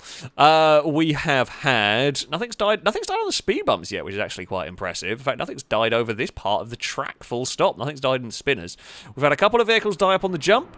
The cement mixer, that lost all of its steering on the landing of the jump. Surprisingly did quite well. The Pigeon also lost all of its steering on the landing of the jump. The Sunburst rally car is our current leader at 5 laps around here. That lost all its drive shafts. Literally. They all went pop on that one. And that had a death. And then the Legrand estate car over here melted its engine through a combination of loss of oil and loss of coolant. So that was that. In fact, Thinker has done a very good job of keeping up with the leaderboard. So we thank Thinker very much for doing that. Right, up next we have got the... yep, don't worry, Matty, I did remember we've got the FRPD Roma. The police Roma is going to go next. That could be very good. That could be very good indeed. Could also be... So the thing with the Roma, right? It will be strong, but it's likely to fall over quite a lot. And in a few rolls... could potentially take some serious damage. There is also the possibility of the body coming off the truck. I'm pretty sure the fire department Roma was one of the highest, longest survivors around here when this ran as a series. And I'm pretty sure the body fell off it for its run around here, which was quite impressive. Before we do run with this, some donations to read. Ronaldo, thank you very much for the donation. Saying, love this series. Can I request the 8-wheel Hydra, I think? Or I don't know if a Hydra is an actual vehicle. If it's a mod, I probably don't have it. But I can have a look. I can find something wacky. I can find some sort of truck for you, hopefully. Drake, thank you very much for the donation. Saying, driven to destruction, racing around a favourite track where cars will struggle. Their parts they soon lack. It says in the least, let us call for the beast. By the way, the Cult of 1P just got back. We knew it would happen again. The Cult of 1P did get back briefly, and it's long since been changed, but the beast can have a go. That'll probably survive a long time around here. I'll try and get through as many vehicles. I might run out of time. We'll see how we're doing. We're making good time, though, so far. But yeah, we will try and get through as many as we can. The Beast could well be one of the winners. We saw what it did at the Cliffside Endurance track. It was stunning. That's failure, though, there. Gordon... Oh, no, wait, not quite Gordon. Well, yours is coming. And you're Gordon fan, I'll read yours. Thank you for the donation. So how dare you call me out for my joke and for my 34 open tabs. This is also not done by the other Gordon Gordon brother in chat. Let's also see the drag hopper. To be fair, I am also one of the terrible ones for having about 8 different tabs open at all times. I'm really bad for having like 3 different versions of a web browser open for different things, and yeah, forgetting why I have one open and then open a new one. Yeah, I'm also terrible for it, so don't worry. But the drag hopper will be funny. Petrolus, thank you very much for the donation. So following since Rigs of Rods videos. Oh, bloody hell, that is some really old stuff. That is some really old stuff right there. I do remember filming those back in the day. I remember trying to get that game to work was a nightmare. As well. Finally, I have a job and I can support your great work. Oh, thank you very much. It is greatly appreciated as ever. As you know, as always I say, donations are immensely appreciated. I thank you all very, very much indeed. You're always able to make me smile, even in the darkest days. Thank you very much. As I said, I'm always appreciative. I know that sometimes when things are tough, I've gone to watch YouTube. Watch Job's Cast, watch Nerdcubed, and all of those channels when I've had some of the tougher times, and I'm glad that I can do that for other people as well. Alex Anderson, thank you very much for the donation. Saying, rip Squidgin, squashed Pigeon. And yes, I'm a little behind. Never fear. You've got plenty of exciting stuff coming up, or I guess you will have seen it by the time I read this out, but that's fine. Let us get ready for the FailRace Police Department. Never fear, the FailRace Police Department is here! What could go wrong? I am waiting for it's going to roll, right? It's going to roll at some point, and that's going to be its undoing. Oh! Or it's going to go for a front flip. Also could be its undoing. So yeah, I mean, the Roma is this is a tough car. Okay, I know how strong these things are. But the thing about Driven Till Destruction is it doesn't really care how strong your vehicle is. Sometimes, if you get a wrong bounce, if you get a wrong jump, you can break even the toughest car quickly. So you still have to, I say, be wary. We need to make sure the thing doesn't jump off of any of the kind of ramps awkwardly. I can't remember what's the button to turn lights on. I don't want sirens, I just want lights. I can't remember what it is. And I don't want to press the wrong button and end up messing things up. Whey! Okay, so all is fine. We've taken a chunk out of the side and we've lost some mirrors. Oh, we've knocked a door out. It's only it's only kind of visual damage. There's only bodywork. It'll buff out. Nothing mechanical. And well, that's not going to survive very long. Although the engine in this is strong, so much like I don't think the light's going to work anymore, I'm afraid, folks. So while I appreciate you letting me know how to fix it or how to put them on, I don't think they actually work. So I'm an idiot. Okay, so yeah, the oil pan's gone. However, we've seen with these big chunky... Actually, you know what a bigger problem is? I think the front left suspension's gone. I think that's collapsed the front left immediately.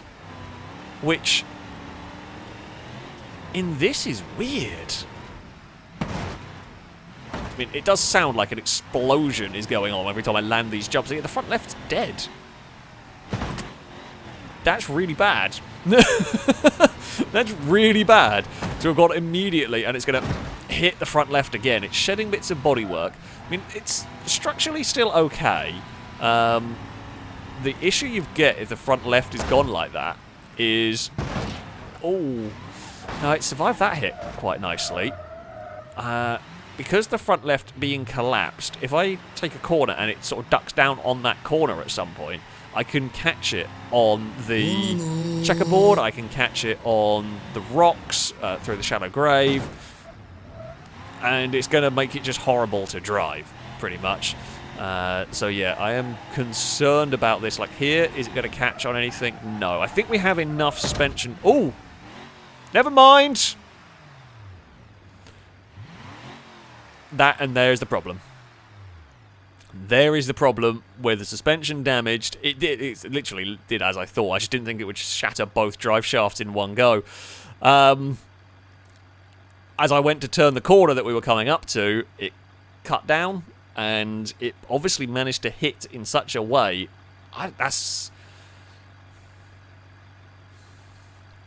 That is an unusual... That is literally what I said. Sometimes you have vehicles like this that should be strong, but something happens, and... yeah, it's lost both drive shafts in one hit. I didn't think that would happen. I was not expecting that. Oh, God's sake.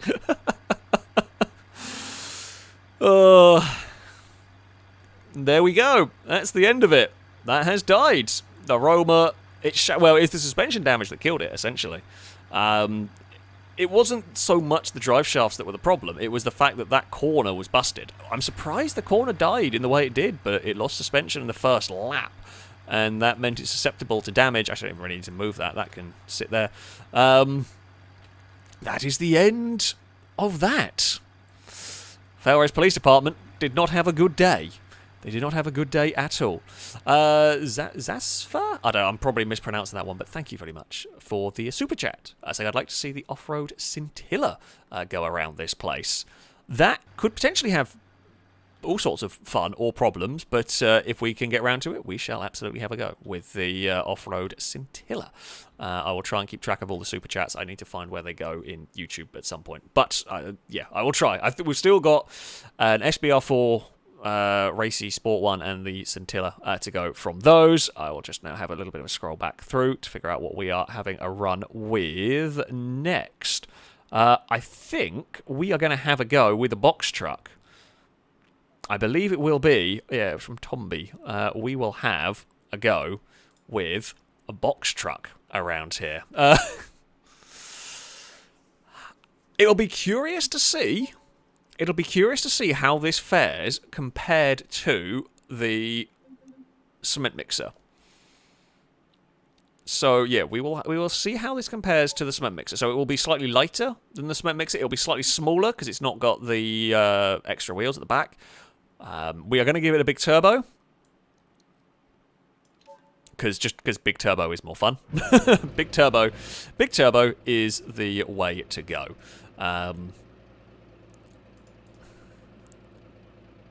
What do... I hadn't forgotten the J-turn. I will try the J-turn. I'm not sure quite what with, but we will have a go. See if I can... Basically, it's can I do the baby driver maneuver through the spinners. Is it possible? Absolutely. Am I good enough? Probably not. But we will try. We will have a go. Yeah, let's see what the box truck can do, folks.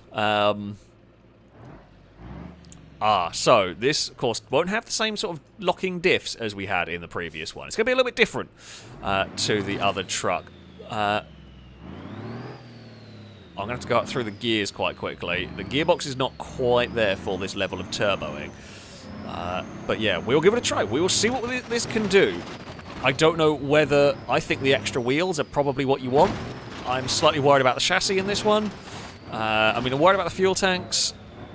Although last time we found it was the steering that was the big concern. Now, this will follow the same rule as the cement mixer. It will avoid the spinners simply because it is too big to fit through the spinner section. So, yeah, it shall avoid that. I can't believe... it's the quirks of Driven Till Destruction, but so far, last place is a Roma. And not even a ridiculous, not like a slammed drag Roma, just a literal... sensible, everyday Roma is last place on here. Not a truck, not a Pigeon, a Roma is last place. Right, box truck. Okay, yeah, you got a lot of turbo suddenly kicked in while going around that corner, and that wanted to go very sideways. The box is definitely going to explode at some point. It's going to disintegrate, it's going to fall off, it's going to launch itself. Probably on the landing of the jump up here. Because the chassis is going to get buckled and it's going to ping. But that's the fun, right? That's why we wanted to see a box truck. Have a go. Fly truck. Oh. Okay, all is fine. It's bent the side of the box. I think it's bent, but yeah, it has bowed the side of the vehicle. That's to be expected. We ran a box truck at the Cliffside Endurance Circuit, and that did lose the box. The box came off. So it's very possible that we will see the box fall off here. Oh, that chassis is really bent early on. The radiator is leaking, although that's not a big concern. These engines are so tough that overheating is unlikely to be the cause of death. The steering is already pretty poorly. So that's my primary concern. Drive shaft is always a concern. Fuel tanks could be a concern. They are quite vulnerable. but the fact that the steering is already bent makes me nervous. Right, across this jump towards the finish line we head. The bonnet might come off before the box. Yeah, my steering's already quite pulling to the left, shall we say. Uh-oh, that was a bit too much speed over there. We didn't want to go that far on the jump. Oh, my fuel tanks are nearly scraping on the floor. We might take the fuel tanks off on the checkerboard. That's a really, really big concern. Fuel tanks might go off on the checkerboard. They might not quite be scraping low enough yet, but... oh... Okay, it is still fine. The truck will not be last place, but I tell you what, if that gets any more bowed, we are losing the fuel tanks on the checkerboard. I haven't cleared up the debris, but there isn't actually that much hanging around, so it's not likely to be a problem certainly not for the truck. Okay, we can avoid the spinners. Ooh. If we can get across the shafted jump, that would be good going for this, I think. Because I'm very worried about what's going to happen on the landing here. This is likely to be bad. It's going to do more damage to my steering. I guess it could, in theory, it could twist the steering back the right way. Oh, the exhaust has come off. The step's gone. The left-hand side fuel tank is basically dragging on the floor.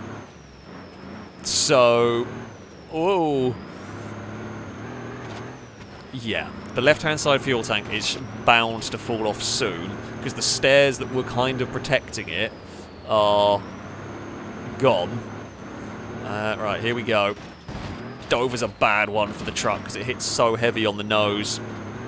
It's bent. And the chassis is crazy bananaed already, which is never good. More damage on the front of the truck. Well, that was damage on the front right. Not the biggest concern, but...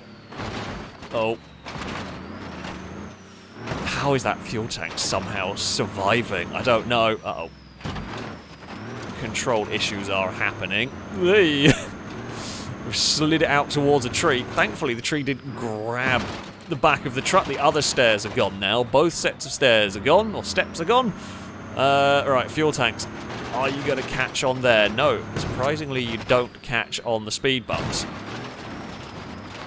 Amazingly, it's still going. It's twisting, it's shaking. I can even see the sparks from the fuel tanks hitting the floor, but it is still going. It is still going. We will plough our way through the water and across the checkerboard. Does not catch. Okay, good news. The box truck might... we managed to drift tap the door of a broken police car. That is pretty good going in a heavily damaged box truck. What the hell? I'm not actually quite sure what we're stuck on here. Now, this is clearly not a broken truck. I guess that's an immovable, impassable bush. Okay, well, things like that. I mean, yeah, this doesn't fit through the spinners, so this is our only option. If there's something there that you can't get through, then, yeah, we've got to node grabber it off the tree. Surprised you let the front go through, but there we go. Right, shafted. The box is actually surviving pretty well. I was expecting that to fall off on these jumps, but it has not. Oh, steering. We're going to beat the cement mixer. We do! Good news! Well, I don't know whether... do we want the box truck to win?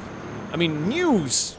Its goodness will be determined by what vehicle you wanted to see win, I guess. The box truck is going to win the battle of the trucks, at least for now. We are going to go sideways up the hill. Whoa. We have shed the nose cone. I mean, the radiator has been broken for a while. It is now just hanging out the front. The engine is basically the first thing that hits the floor every jump. Well, the radiator's come off. Not that it was working anyway. So, you know, that's doesn't really matter. Oh, there it goes, I think. I'll tell you what, the structure at the front of this vehicle is strong, but there goes the drive shaft. It has died. It was probably inevitable at some point the drive shaft was going to go. The chassis was so bent. But there we go. It is the end of the truck. We can coast it for a little bit, but that will be it. Oh, come on. Can you get over the first of the tabletops? Oh. Yes, you can, but you will not clear the second. It's a good run, though, for the truck. And it's done. It's a good run for the truck. It beats the Moonhawk. It's a good showing. It's a good showing from the box truck, all things considered. But in the end, I mean, you could see the angle the chassis is at. It's not healthy. Admittedly, that's not helped by where it is parked. I will just node grabber it off the side here. Surprised how well the box survived. Pretty good. The box actually survived very, very well in this, which is, yeah, good going. Okay, and I will node grabber it there. That'll work. However, yeah, when your chassis is that angle, it's not a surprise the drive shaft has snapped on it. That is not a surprise at all. So, there we go. The end of the box truck.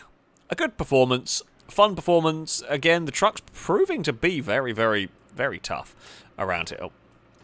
What even were you from? Were you from the Buggy? I think so. And I can go over there now. Yeah, the truck's proving to be strong vehicles. However, not strong enough to beat the Sunburst. The Sunburst has been the early leader and has led for a while. It's had some pretty serious competition go up against it too. So that is good going from that. Donations to read. Gamora, thank you very much for the donation. Say hello. I am new to your channel and love those Outlast the Poachers GTA videos you do. You should totally do some group racing events on Forza and have community to race. You could get some decent followers then. Well, thank you for the donation, Gamora. You're not fooling anyone, but thank you. God dear. Someone will end up fooling me, but it won't be you. Alex Anderson, thank you for the donation. Saying, run a stupidly strong vehicle in first person to give you a challenge. I'd kill it in the spinners, but we can try it later on. Yeah, we can give it a go. Rocky, thank you for the donation. Saying, don't know if Lado is about, but Lado smells. And then in brackets, it says, love you, Lado. I don't know if Lado is hanging around, but we can say Lado smells whether Lado is here or not. You can always say Lado smells. Drake, thank you for the donation. Saying, what's the plan for Sunday? Another survival race or a boopy gun race? Also, Lado smells. Probably farted from his bum. P.S. Cult of 1P shall not be defeated again. We have a plan for Sunday. I'm not going to tell you what it is. You're going to have to wait. But we have a plan. We have something new. For Sunday, for the end of Sunday stream anyway. It'll be normal racing, but we do have a special thing for Sunday that we were testing this week. Hopefully it'll work. Noodlebrain, thank you very much for the donations. I wonder if a slammed Roma would actually do better than the FRPD one. Quite possibly. It might suffer a same fate, but yeah, it is quite possible. We might see it might actually survive a little bit better. And we may get time to do it. We are going to have a go with... So, the request was for a Sport or Race SBR4. I'm going to have a go with a... You know what? I'm going to go for a Sport one for this and see how it fares. The hill climb car is very silly. This... Camera, what are you doing? There we go. This, I mean, it could work. Now, one of the general rules we have, by the way, is all cars... I haven't actually really needed to use it, but all cars have traction control and stuff turned off. The reason being, the traction control can sometimes get really screwy with a car trying to drive when you've got broken wheels and all sorts of things. So we should say... I've just noticed from some angles, in this colour, this kind of looks like the new GT86. kind of, like the front. I've never really noticed that about it before, but for some reason, just like that right angle makes it look quite a bit like the new, or what a GR8 is, whatever the hell the damn thing's called. I've forgotten what it is. Lado, thank you for the nation, saying, I'm new here. Also, Crane is the one that smells, not me. I mean, Crane does smell also. But if you know Crane smells, you also can't be new here. So, you know, not only do we know Lado is not you, you've also screwed it up with that. So, yeah. Let's see how the SBR4 goes. We shall launch this and see. I will... the SBR4 is actually surprisingly tough in terms of... has been sometimes. Nope, take it back. Yeah, these can be quite strong because they've got push-rod suspension. The suspension doesn't really break. That being said, that's rear suspension. The front might have already got really heavy steering damage for one fairly small section. The SBR4, this might not live as long as the Roma at this rate. The oil pan's gone, but honestly, I'm not expecting it to live long enough for that to be a problem. I'm very much not expecting it to live long enough because that steering is already so heavily damaged. It will not survive. Right, into the spin as we go. Whoop. There we go. We are nicely enough through there. We probably can't be flat. Actually, I don't trust this car to have enough steering to run up against the wall. We can't be flat over the jump. We'll launch too far, so we will have to have a lift in this. We want to go quick enough. You want to be going about 60 to 65 miles an hour. Oh, that's fine. We actually managed to style that out quite well. Oh, that hit there, less good. Yeah, somehow we managed to get away. We were about to impale ourselves on the back of a truck, but we got away with it.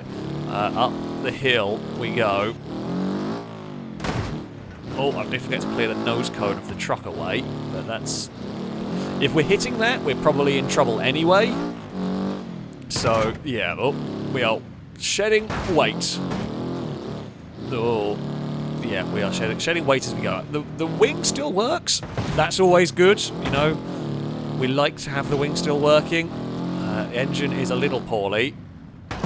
Oh, I tell you what, like, the car is strong, but it certainly feels it on the bumps. It's a heavy impact on the bumps here. The rear suspension's okay, but steering is definitely buckled and the engine is poorly now.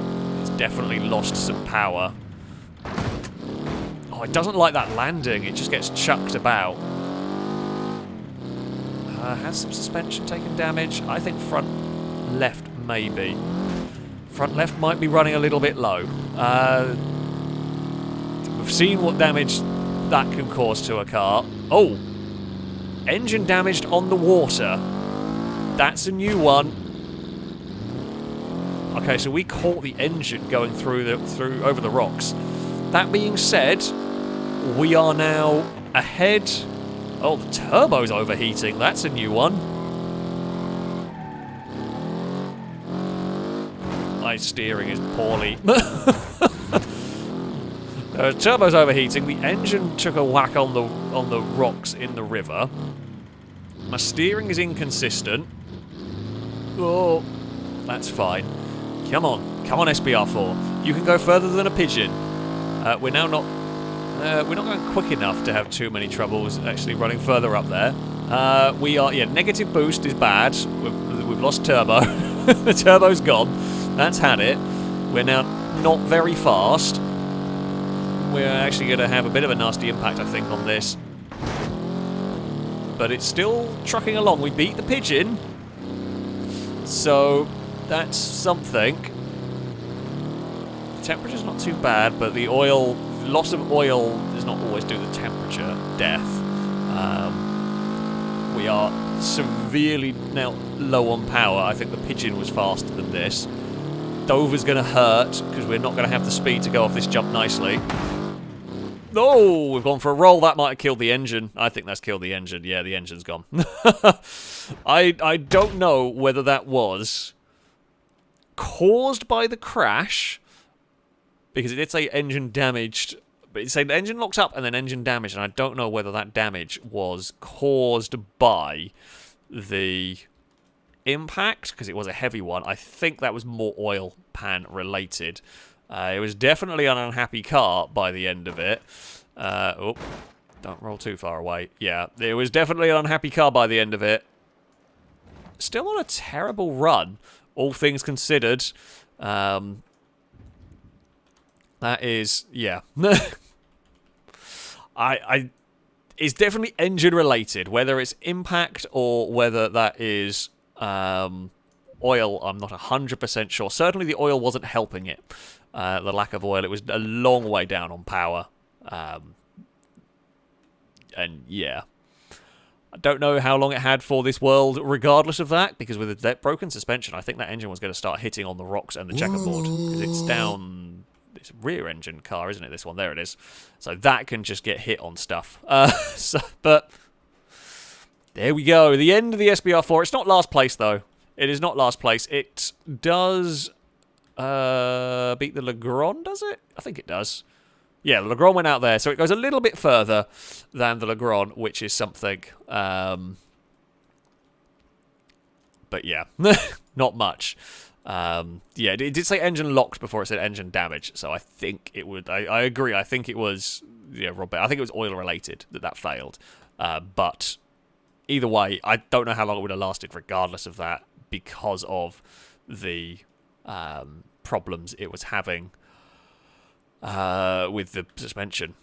Is there debris on the tabletops? We can... there's a little bit.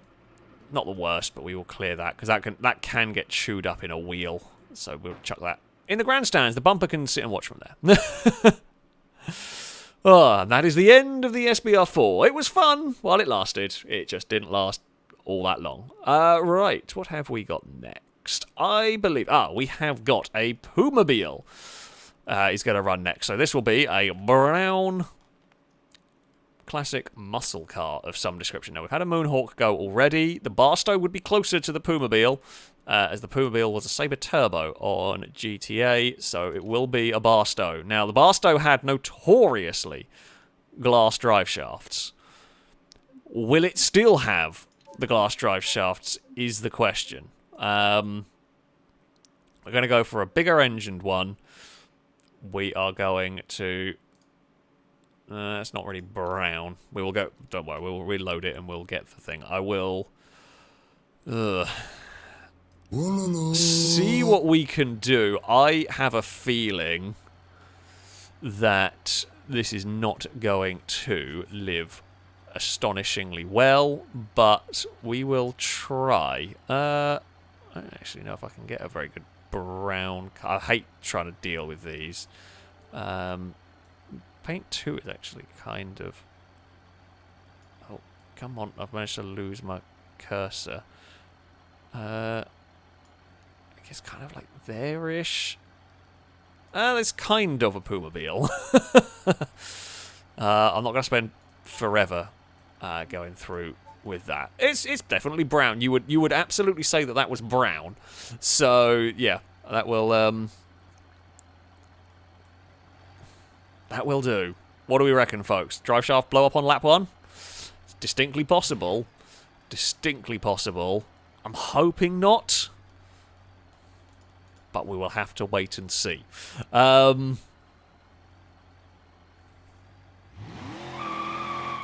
The Barstow does not have the best of luck. GeForce Flies found the old one saying 3 Barstows ran with the 3 miles the furthest from overheating. 1 caught fire for no reason. That's distinctly possible. I mean, the oil pan's gone. If we live to the point where the oil pan is what kills it, I will be honestly pleased. Because that would mean the drive shaft has survived. I think my suspension's gone already. I don't think the suspension's having a good day, and we've barely started. Oh, that looks horribly close to hitting. That's... yeah, okay.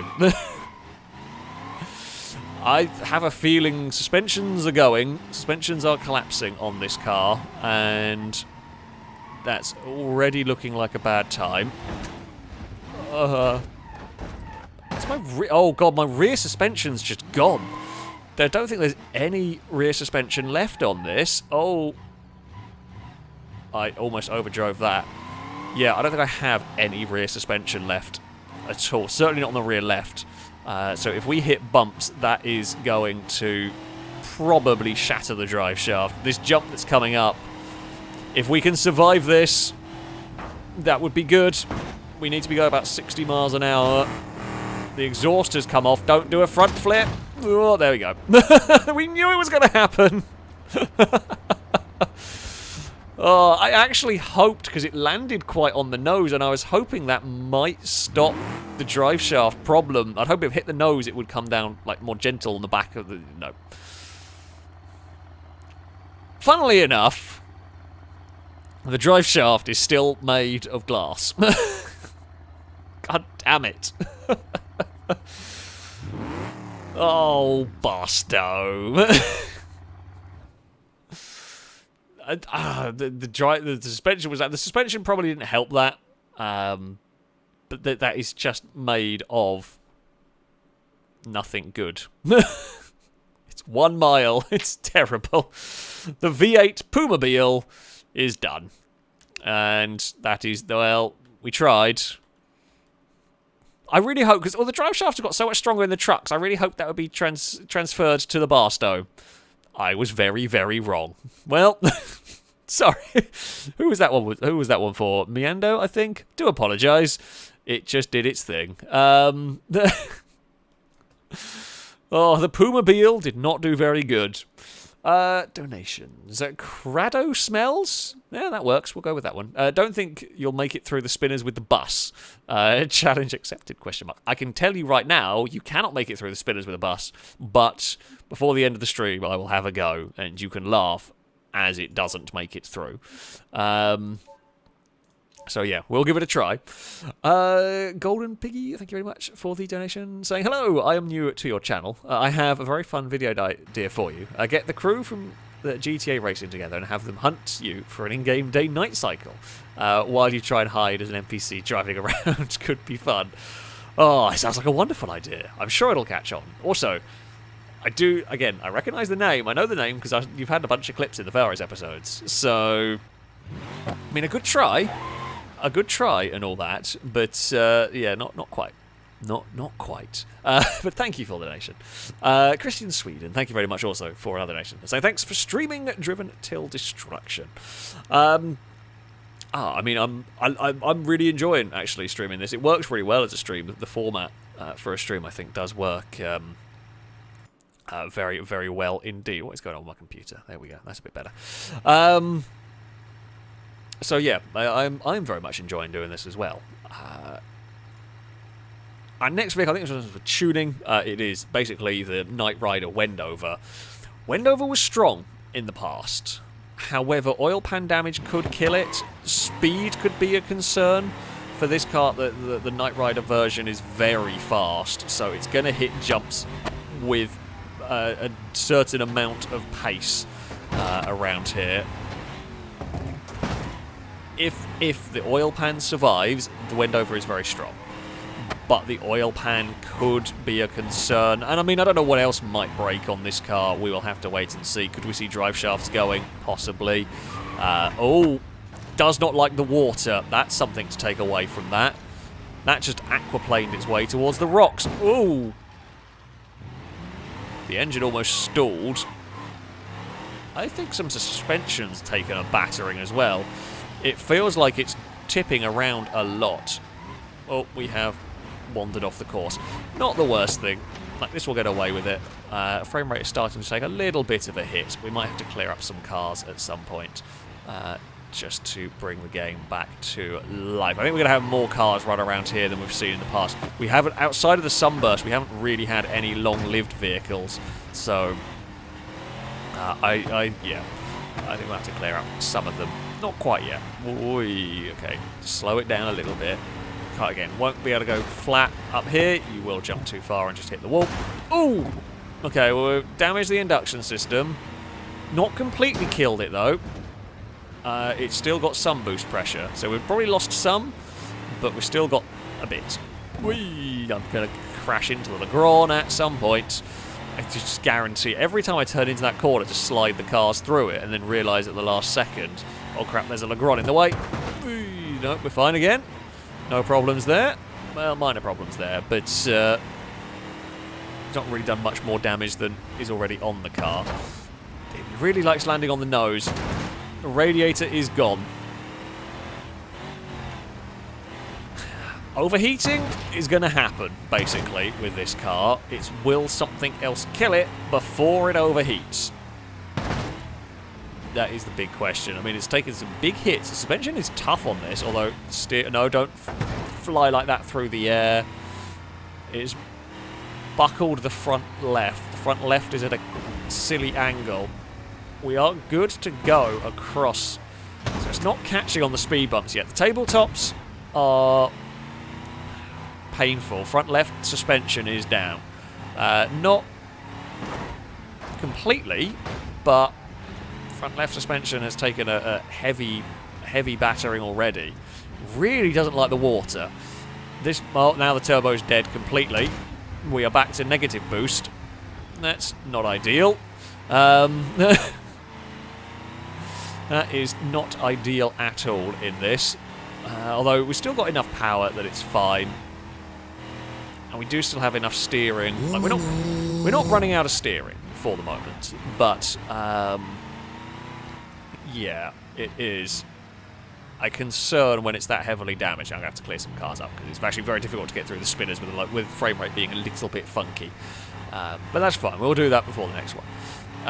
Brent, thank you very much for the super chat. Saying, just joined. Thank you for all your hilarious videos. Have you jumped that fence yet? I have a feeling, I could be wrong, but I think in the finale video when I ran this course, I'm pretty sure I tried to set some cars up. The drag vehicles can kind of clear... Basically, really high-powered cars, it's not so much going straight over the fence is the problem, but really fast cars, if they hit the landing of the jump, what ends up happening is you bounce on the landing and go straight into the fence. Like, you just can't stop for the corner. I think some of the very fastest cars have got incredibly close to clearing the fence down there. I seem to remember doing a video at some point in the finale. I think we tried to see what they would do. Despite the radiator being gone, the temperatures only sat around the middle. Apollo has got the sleep squeaks going on, which is very cute. Not that the microphone will ever pick it up, but he was having... I wonder what he was dreaming of. Probably chasing squirrels or cats. He's a nightmare. Oh, that felt like it did some damage to the steering. It feels weird, this car. It feels weird with the way its suspension is behaving. Oh, it's definitely broken. Something in the suspension is definitely unhappy. Mini Stock NZ, thank you very much for the super chat. Saying, surely since Kit has made a run, the closest you can get to Finn must also, from the old Kit versus Finn. Oh, I remember the Kit and Finn versus the City Challenge. That was awesome. If we can, yeah, I don't know what would be quite like Finn, but we can definitely have a go. Oh, now we're starting to get a bit warm on the old overheating front. But yes, so the negative boost will be hindering our performance a bit. I mean, this has got enough power that it's not too bad. So negative boost is essentially we've got an air leak in the engine, right? So we are down on power. So the turbo is actually draining power rather than making power for us because the turbo got broke on lap 1. The engine is about to melt itself from overheating here, but not oil pan for once. This is actual coolant-related overheating, not oil pan-related overheating. And that is provided we don't have something else break before then. Steering is possible. The Wendover is just a seriously tough car. Like, it has, without the radiator gone, the suspension is a little concern on the damage front, but... Oh, never mind. It's not going to be engine that kills it. Kit has lost a drive shaft. It was Dover. It was Dover that killed the drive shaft, which is a new one, an unusual one.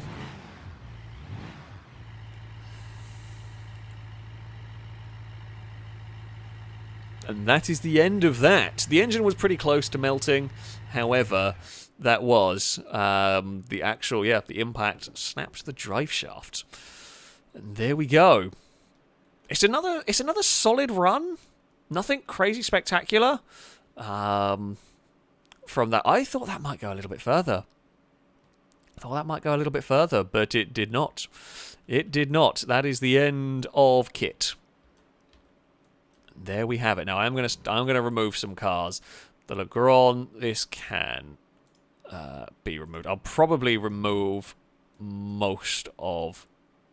I'll leave like the last couple, but yeah, I'll leave the Sunburst because that is our leader.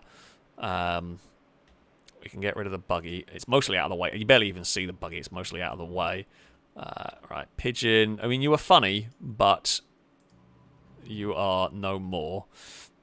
You're almost an obstruction. We'll get rid of the Moonhawk. That was just generally disappointing. It didn't last very long. The trucks were cool. The trucks have been good, actually. I'll give them credit where it is due. The electric SBR4, you know what? We'll remove you. Not electric, that's just the sport one. And I mean, you were just terrible. So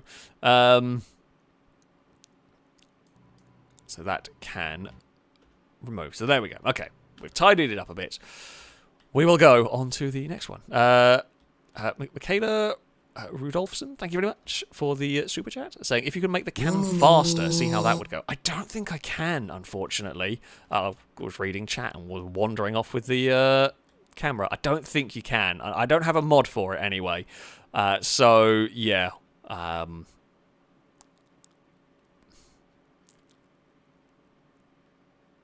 Pretty sure there isn't a way. I'm sure there's a mod to make a fast one, but I sadly do not have it.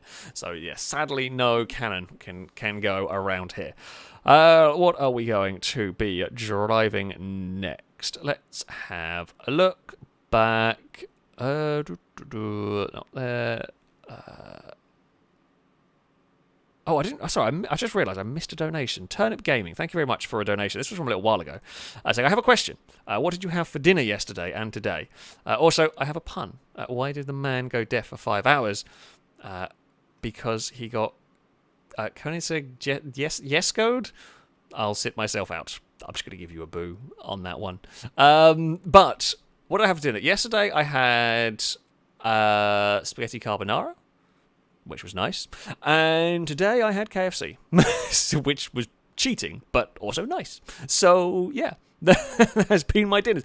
Unusual questions, but that has been my dinners on this one. Up next, we have the Beast going next. The Beast will tackle this circuit. This could be interesting. So, there are a couple of downsides. Now, the Beast should fit through the spinners, but it's only just. The Beast should make it through the spinners. Oh, why are you over there? I don't need you over there. Bloody hell. But it's only going to be a just. And if the Beast gets damaged, which it can do. Oh, hell, okay. We've seen the Roma's died in a lap. So the Beast is tougher. That's for sure. We will be 4-wheel drive. We're going to lock the diffs for if it gets broken. And then we will set off. Oh, it's automatic, of course. Right. Will this track be more damaging than the cliffside endurance? That is the question. Oh, did I replace a spinner? Oh, I thought I pressed spawn new. Oh, my brakes don't work on this. Oh, I'll just drive around and have a look. The ABS on this is terrible. I might have broken the map. I might have to just restart the map then, because I don't think I can fix them. I don't know if there is a way to fix them myself. Yeah, okay. I'm just going to reload the map. It'll be quicker. Damn it. I think if I do this, it should work. Well, there goes that plan. Whoops. I'm a professional, honestly. I swear. Right, we will spool these up. And while that is... Oh, that's gone too fast. Spool, spool, there we go. And spool that one up. Perfect. Then we'll load the beast, and then I shall read some donations, and then we will see how the beast fares. What do you reckon, chat? It's either going to be the leader, or it's going to be a disappointment, right? That's it.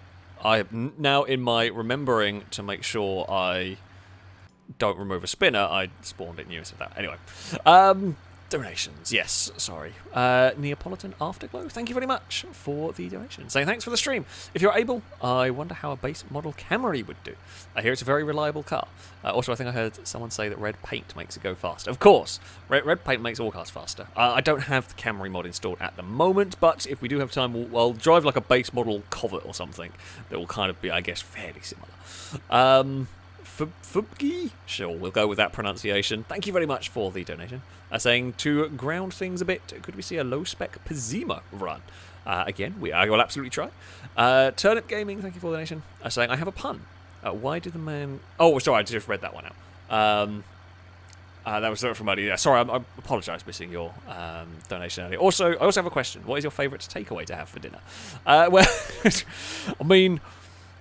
okay, my favourite takeaway is a local takeaway. I mean, me and Carly talk about it a lot. I actually introduced her to it. There's a local takeaway called Easy Cheesy. There's all sorts of stuff, but there's like burgers and pizzas and all of that sort of stuff. There's amazing. They're absolutely amazing burgers and all of that sort of like normal takeaway. It's really, really good for anyone who is local in Peterborough. And yeah, that would be my favourite. Of like the traditional like fast food restaurants, probably Burger King wins for me. Although I do like KFC as well. So yeah, that would be my go-to one. Trekmaster, thank you very much for the donation. Saying, what is Beethoven's favourite fruit? A banana. I'm just going to give you a boo. We're going to give you a boo. From me and from chat. The Turnip, thank you for the donation. So you can ignore my recent donation messages. I put it because I assumed you missed on my donation. Yeah, I did. I do apologise on that one. Drake, thank you for the donation. Saying, hi, I am not new here. I will not suggest you hunt the FailRace crew around GTA or Horizon Fail. Build a colony with colonists that fight each other or do some beam parkour. But I will say Lado smells. I agree. Lado smells. Chicken nuggets are great as well. Yes, chicken nuggets are the way to go. Chicken nuggets or wings are basically the way to go for me. Anyway, let us begin! Onwards with the beast. Let's see what happens. We have spinners of death. We have a mighty truck. And who knows what's going to happen with this. So the suspension on this is pretty similar to that of the Roma. But it is tougher, I think, here. However, the truck is also heavier. Let's not forget, this thing is pretty heavy. And there's a lot of weight and a lot of force comes crashing down on the big jumps. So, it has a lot of understeer as well. Doesn't quite handle very well. Can I? No, it won't help. It's got the diff locks, of course. So the diff locks aren't going to help the handling, but I'm tending to leave them on for drivability, especially if things start getting bent. So, yeah, now, is the beast... I cannot go quickly through here. This will probably be at the limit in terms of the length of a vehicle. Breathe in. If this gets even the slightest bit of broken steering, I'm in trouble. Because it's so long, that's so dicey getting it through the spinner, I have to be perfect. So if the steering starts getting bent, I don't know if you'll be able to get it through there. The plus point is, if it does get hit by the spinners, it might survive. Ooh, I might actually unlock. Actually, what I'm going to do, I'm unlocking the front diff. Because that's hopefully going to help it turn through the spinners. As much as... Oh, we can lock them if it gets broken in such a way that it needs to be locked. Then I will. But for the moment, I think actually having that unlocked is going to be the way to go. Oh, there's those hits on the front concern me. The good news is though, unlike the Roma that had collapsed suspension by the end of the first lap, this suspension looks like it is still good. I mean, it's not perfect, but it is still good. So we are going to potentially not be last with this. I mean, overheating could kill it if the radiator gets hit. But it is a tough old engine. Oh, the bed's cover's going to fall off soon. Well, we did see that from the Beast at the Cliffside circuit. That did go for a fling. I don't really want the thing flapping about because I'm slightly worried about it getting caught by the... Oh, I have bent some steering. Something's bent at the front. It's definitely not happy with me. There's something wrong with the steering. It's only minor at the moment. I can't figure out what side it is. Uh-oh. Oh, okay. I'm glad I can drive through those. I was busy trying to figure out if what wheel was broken. So, but I couldn't. So there we go. It has already beaten the Pumobile. It's not last. And it's going to not be last. It's going to beat the Roma as well. So that is an important thing to make sure that it beats. I mean, if the Beast somehow dies quickly around here, then, you know, things really are in trouble. Oh. It bounced and just got understeer through there. Okay. Whatever might be upsetting the steering. Oh, still fine. Jeez. That is so sketchy. And... Is that rear right wheel slightly cambered? I'm not sure. There's definitely some weirdness in the way this handles. That's bad. Please don't land heavily on the front wheels. You've got like 2.5 tons of truck basically landing on the nose. I don't know if it's quite 2.5 tons, but that sounds about right. I don't know. Steering's erratic.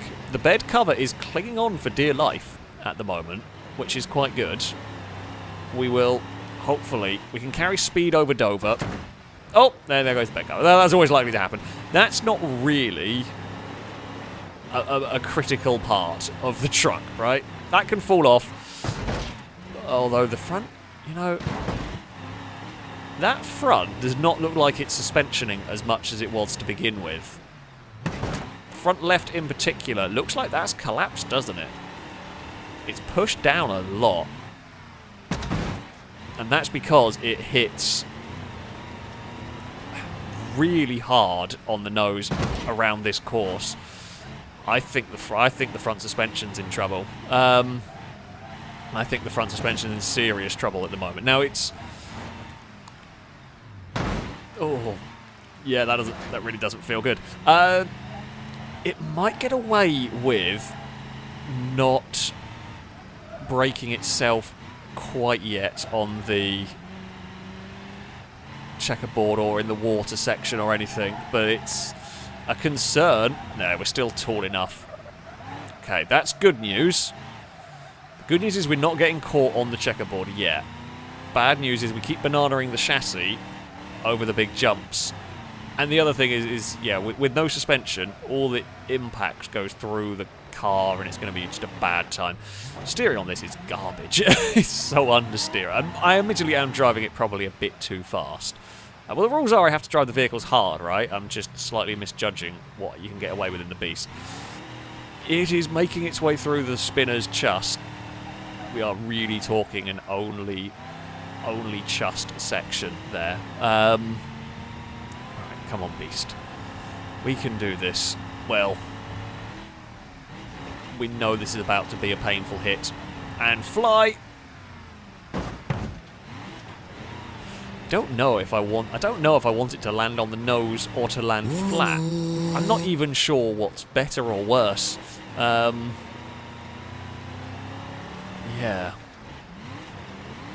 I don't know, because if I land flat, I think whatever I do, I'm risking braking something, chassis or steering.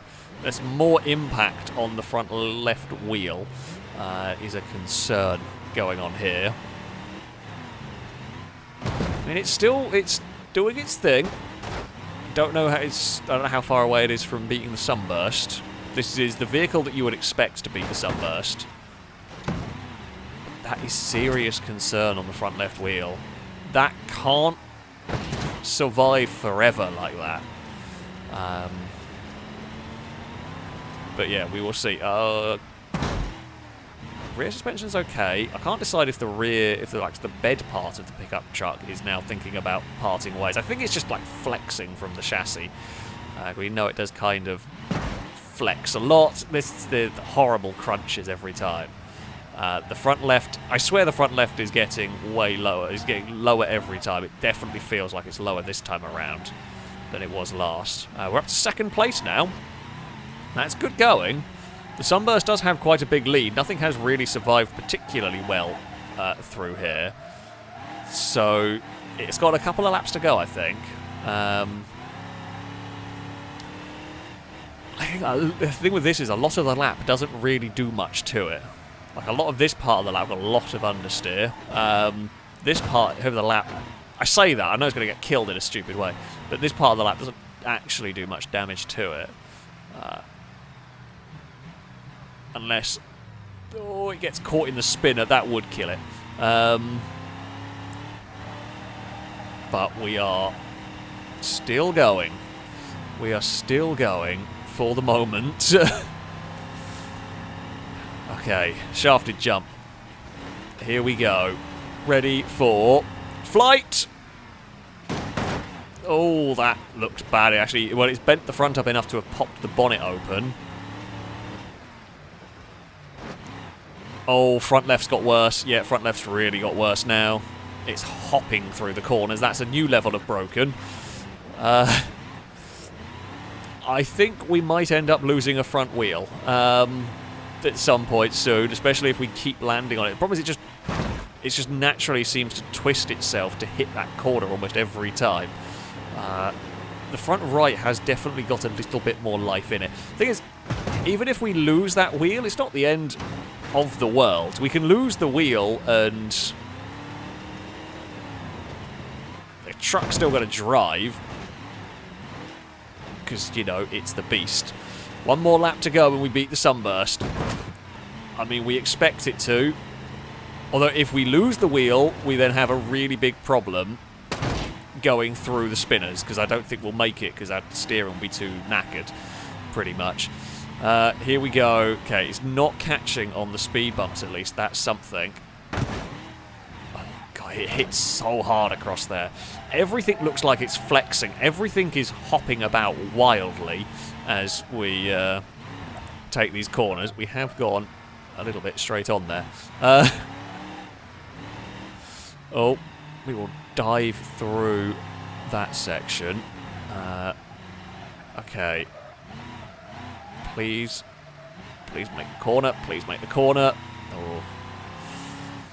Shafted is a concern. If we can survive shafted this time around, well, oh God, that front.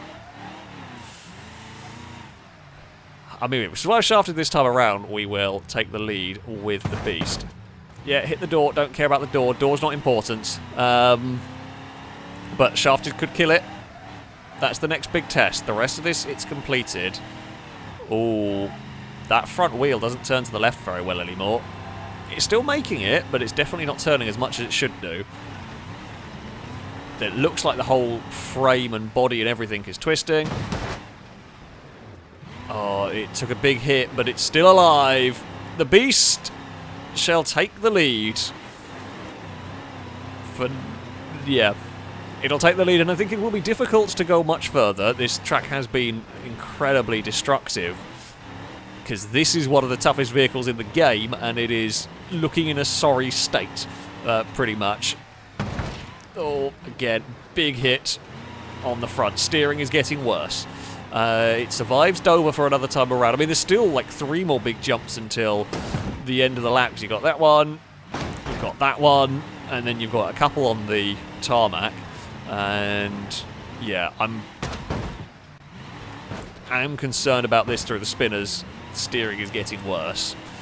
I say that, and every lap we've made it so far, I can't decide if the cab's about to fall off or the actual pickup bed is about to fall off. It definitely shakes about in weird ways, but still we live.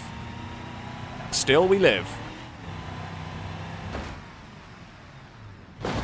And that's fine. It actually doesn't really have to do much over the second tabletop. It mostly bounced and cleared it. Turning left is a significant problem for us. I can't actually see the front left wheel anymore because it's hidden by the bent door. So I don't know what's going on with it. I can't really check. Just got to kind of deal with it at the moment. And clonk, no clonk. No clonk still over the checkerboard. This is the sort of thing we more likely to we were expecting to see from the Roma was this kind of performance. I didn't expect it to die instantly. I don't know how that killed the drive shaft with a shattered suspension. It obviously was just low enough. This is obviously a little bit higher even with the suspension down. Okay. Can we still get through here? Oh, yes. It has to be slow. Like, I genuinely can't drive that any faster through there. It's difficult to get it through at the best of times. As it currently stands, it's, yeah, still barely making it.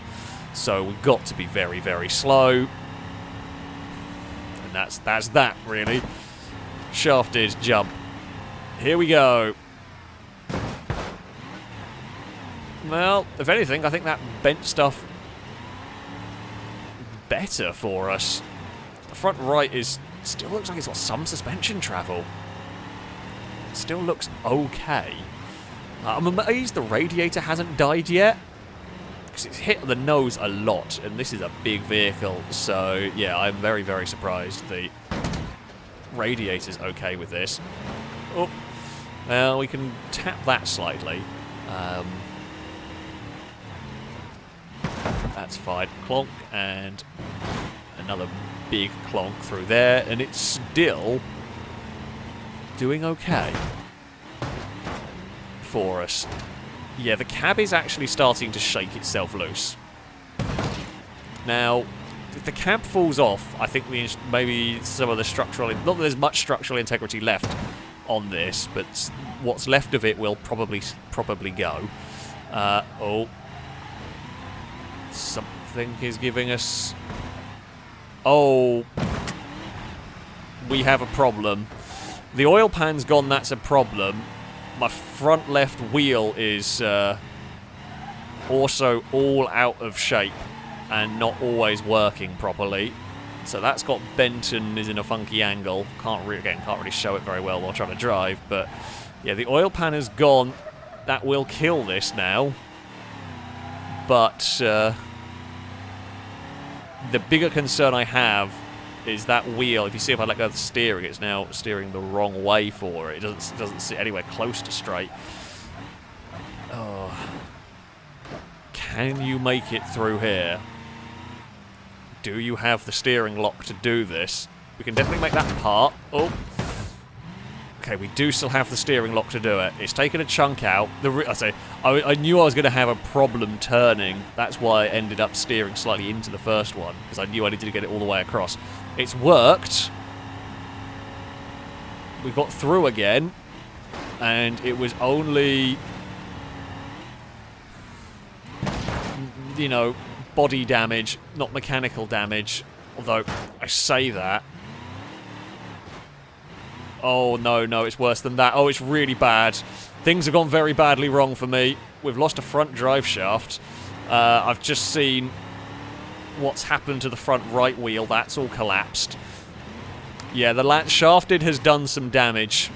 Shafted has done some real damage this time around. We're a front-wheel drive pickup truck. Although it is steering better than it was. Not great, but it is steering better than it was in some directions. Oh, I'm very concerned about the checkerboard now. Oh, shedding parts. Yeah, all the front suspension's poorly. Amazingly, it's not the spinner that was the damaging part. We hit the spinner, and it took off some of the door, but it was the shafted jump, funnily enough, that did a lot. It's got so much worse this lap around. You can definitely sense it's shaking itself apart. The thing is, this is oh god, the other wheel's gone as well now. I think like the lower suspension arms have all just fallen off. It's pretty much dragging itself. Oh, we've got so much steering issues. If this makes it through the spinners, we've shed a lot of bodywork the last kind of half a lap. A lot of bodywork has come off, but the more concerning bit is that. Oh god, what has happened? What has happened? Now, I don't think that is a bit that's still connected to the truck. No, that is the bash bars have gone underneath. The bash bars have gone underneath and have chewed themselves off. Okay, that's fine. Now, that was not so much steering related as to how we went straight on there, but I do have severe steering issues with this. As you can see, the front wheel is hanging on by a thread. We die at the spinners this lap around. What is the whole... all my steering's gone. All the lower bit of the suspension's dead. The wheels are barely clinging on to life. I'd also like to point out, look how bent the bench seats are. How, like, leant over they are. I mean, the fact that this is still moving is quite impressive. But this is about to die.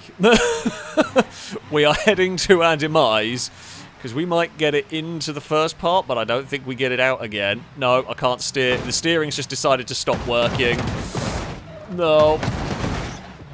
Go. No. No, it lives. Oh, no, it doesn't. The steering's kaput. It's gone. It's dead. It lived briefly. I mean, it kind of worked.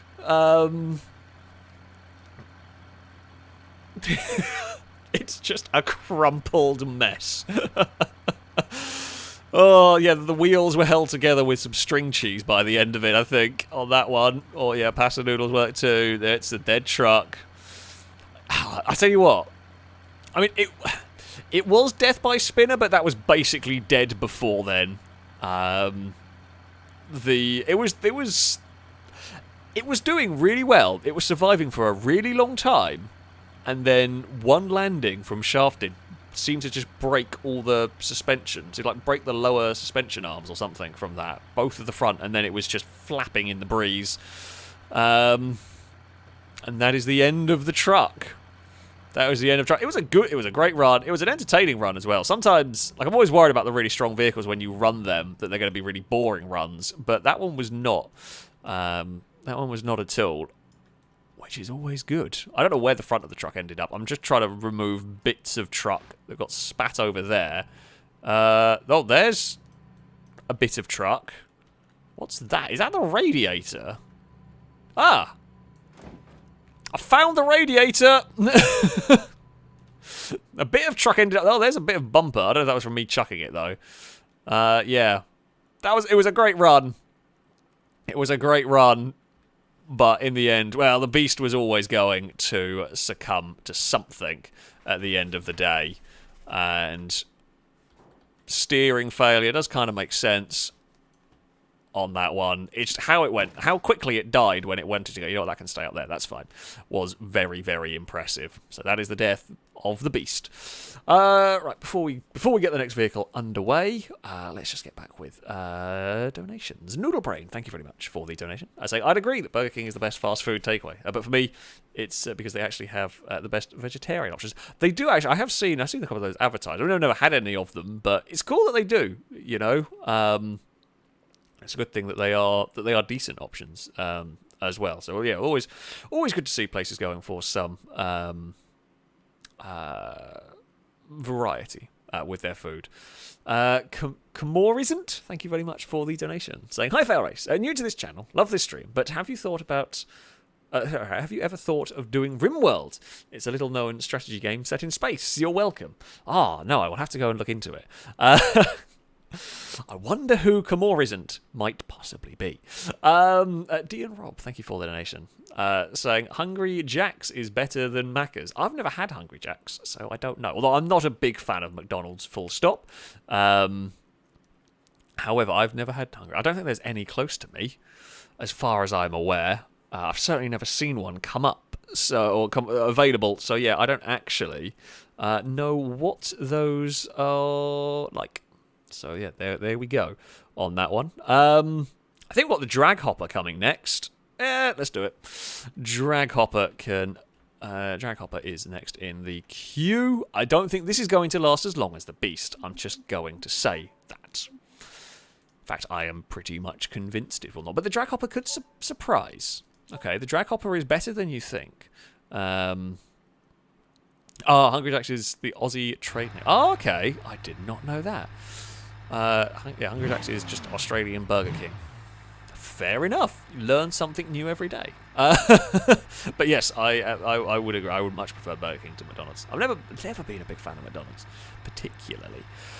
Oh, I want fuel, wasn't it? Just in case. Not that I ever expect this to run out of. If we're only running 10 litres in a drag engine, that's probably not going to go well. Right. What do you reckon? Chat. I reckon 3 laps would probably be good with this. I think this is more punishing. I think this is considerably more punishing than some of the other circuits that the drag vehicle can survive. Turnip Gaming, thank you for the donation. So my favourite 2 takeaways is a big tasty with bacon when available on the menu. That's good. And 2 Papa John's Meat Feast pizzas with barbecue sauce under the cheese. That sounds also that would be my sort of pizza order. I purchased 2 pizzas because I don't have a Code K meal for 3 days, and yes, I share it with my mum. I mean, I'm the one who orders like the biggest pizza I can because I save slices for the next day for like breakfast and stuff. So no, I get that. Death by Spinners would be funny, but I suspect that tweaked an awful lot off the launch. I was more curious about the chassis tweak there. Didn't really wheelie fully, it just twisted and wanted to go sideways. Right.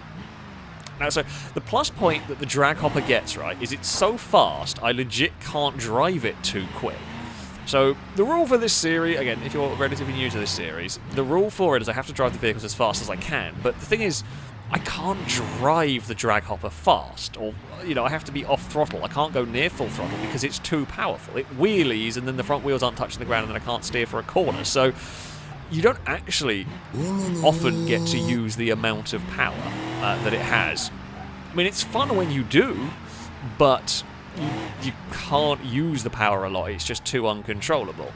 The understeer is a concern. Oh god, and that amount of twisting is a concern. But I can't do much about it. The spinners, we should make it through. It's not particularly long, and while it doesn't have great grip, the steering lock isn't too bad, so we can just cruise through there a little bit and get away with it. Now, of course, this cannot be flat over the jump. It could shatter the drive shaft on the landing because it's going to hit the landing pretty hard here. So yeah, we want about 60 miles an hour. Oh, that's fine. It landed. I mean, it's bent slightly. The body, you can see the fenders have been pushed out. However, we are okay. We are fine. Mostly fine. Okay, maybe don't boot it down there. Don't blow the engine up from over-revving it. That would be bad. Right, Dover. If I can keep the nose up, it's not too bad. I've just got... The thing is, I've got to boot it just before we take off. And I hope I don't go too fast that I hit the wall on the landing, basically. Oh, no, we're fine. The door's slightly buckled. Looks like we are going to... Well, we've beaten the bar stow at least. That's something. Oh, bad hopper. Okay, rolling's actually not the worst thing in the world for some cars. In fact, I would be worried about rolling and snapping a wheel off because the wheels kind of poke out. But if you are rolling, like damage to the roof, impacts that damage the roof are good. Because roof damage doesn't stop me from driving. And it means the energy is going to something that is not particularly significant. I would wish it stopped twisting on the takeoff of these jumps. It just wants to launch itself about very erratically, which is never good. Yeah, why are you doing that? The steering is bent. It's usable, but definitely not right. I can't figure out if the rear axle shifted or if the body shifted. I think some suspension is poorly at the rear right as well. Doesn't seem to be having a good day. Into the water we go. Okay, how do we fare over the checkerboard? Not too bad. Not too bad here. We're going to beat the Roma. I mean, so the drag hopper beats a sensible off-roader. If we can survive shafted, we beat a Pigeon. Not that the Pigeon is sensible particularly, but still. I think I'm remembering where the vehicles are. After that, it gets a bit foggy as to where stuff is. Oh, the body looks really lopsided now. That's definitely not right. Steering is all manners of busted. The body, I don't know what on earth I've done. I don't know what I've twisted.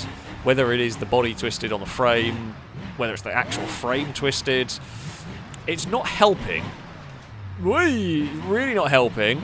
Especially when it's trying to pick a rear wheel up. I'm going to struggle to make this over this jump. I can make it at the speed, I just have no control over the truck anymore. Not that I had much to start with, but things are broken. I mean, that is the point of the series, of course. Things are going to get broken.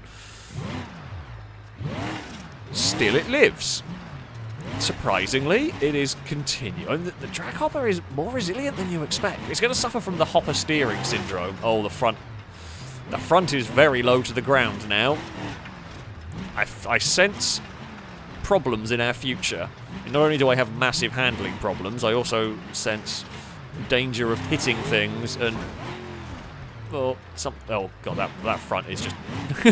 front wheel is just locked up in place. That's going to bounce off that wall. Please don't snap the wheel doing that. Didn't have much choice. I'm really struggling for control now. We still have turning, but it's very inconsistent. And if it decides to have a problem going through the spinners, we're dead. It's as simple as that. I mean, the hopper can drive without the body, but I suspect it's the smash that would tear the body off the hopper is likely to break anything else we have. Alright, over the jump. Oh, stop twisting, for God's sake. I just want to keep the nose up, but instead what it does is twist every time we get it airborne. We haven't had a roly, tumbly, fally over vehicle in one of these for a while. Oh, that was a good jump. That was a good jump. I don't know what's going on with the front end of this vehicle at all. Oh, God. It's seriously twisting a lot of stuff. Don't do a front flip. Okay, we are fine. Yeah, the rear axle is moving about. That's a concern. I mean, if we manage to break it, we have had a vehicle lose a rear axle before. Like, as in, it was sliding about. What was it? The Regency? The Regency, a long time ago, it was on the Endurodrome, managed to lose a rear axle in the most bizarre way. And this is powerful enough, it could potentially, like, tear the axle off the sort of mounting points if there's some damage going on. But, yeah. I think unlikely to see that, but you never know. Mostly because the rear axle in this is a lot stronger than you ever got with the Regency, because, you know, it's a drag car, it's heavy duty. We can still get it through there for the moment. I mean, this could... This is not that far away from getting a podium spot at the moment. Although it very much depends on how this goes. Come on, fly nicer than that. Oh, that crunched the front left. Okay, I think we've lost any sort of suspension in the front. But the important bit is the wheels still turn. The wheels still work. Well, not very well, but they do still work. Ah, okay, that leans over. That gets a lot of camber. Oh, that might have crunched my steering. Now, okay, that bounced into the wall. No, that's dead. Doesn't have any steering. How has that happened? How has my steering gone from turning it left and right to doing that? How does that occur?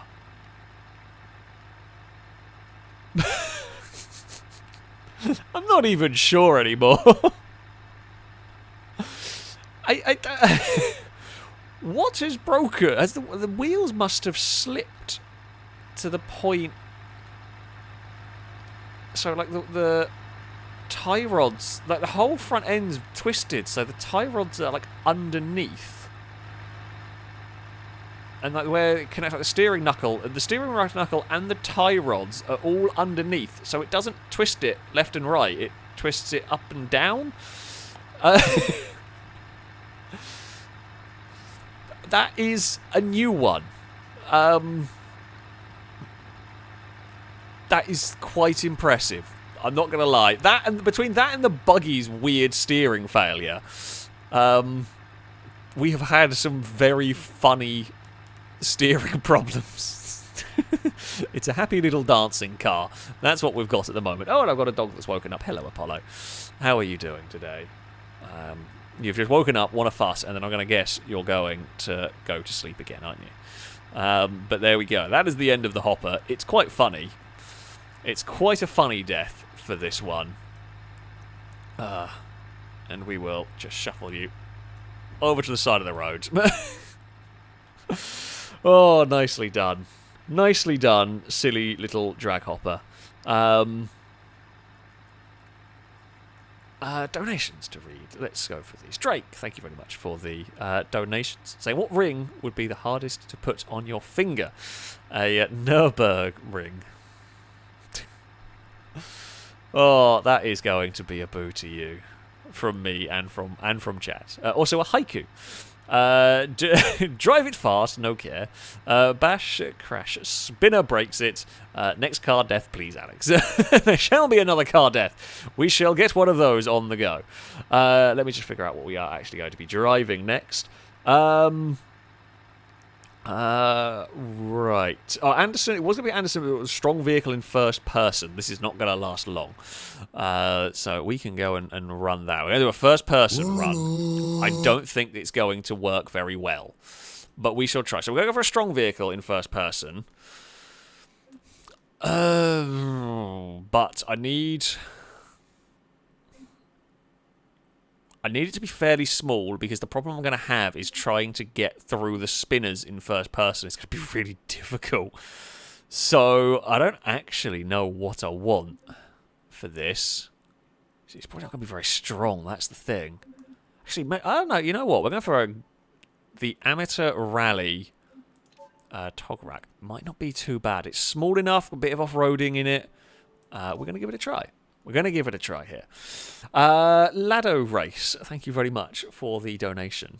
Saying, does your fame ever get to you? I mean, I'm not really famous enough for that to ever be a thing. I think, like, I'm at the, like I say, I'm at the nice, easy level of fame, whereby I occasionally get spotted. I occasionally get recognised, I should say.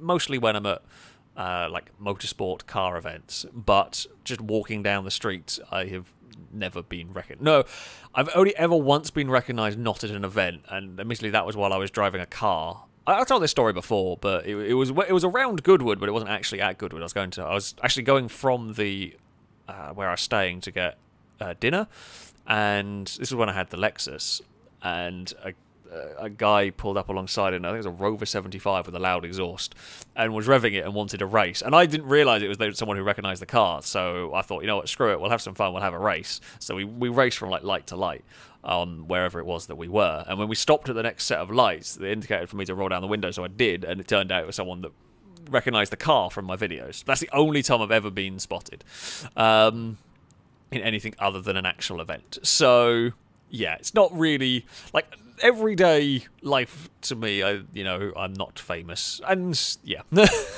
I wouldn't say that I particularly was. So yeah, it's not really a thing that ever crosses my mind most of the time. It's occasionally, like when you are at an event and you get recognised, it's like, oh, that's kind of cool and unusual.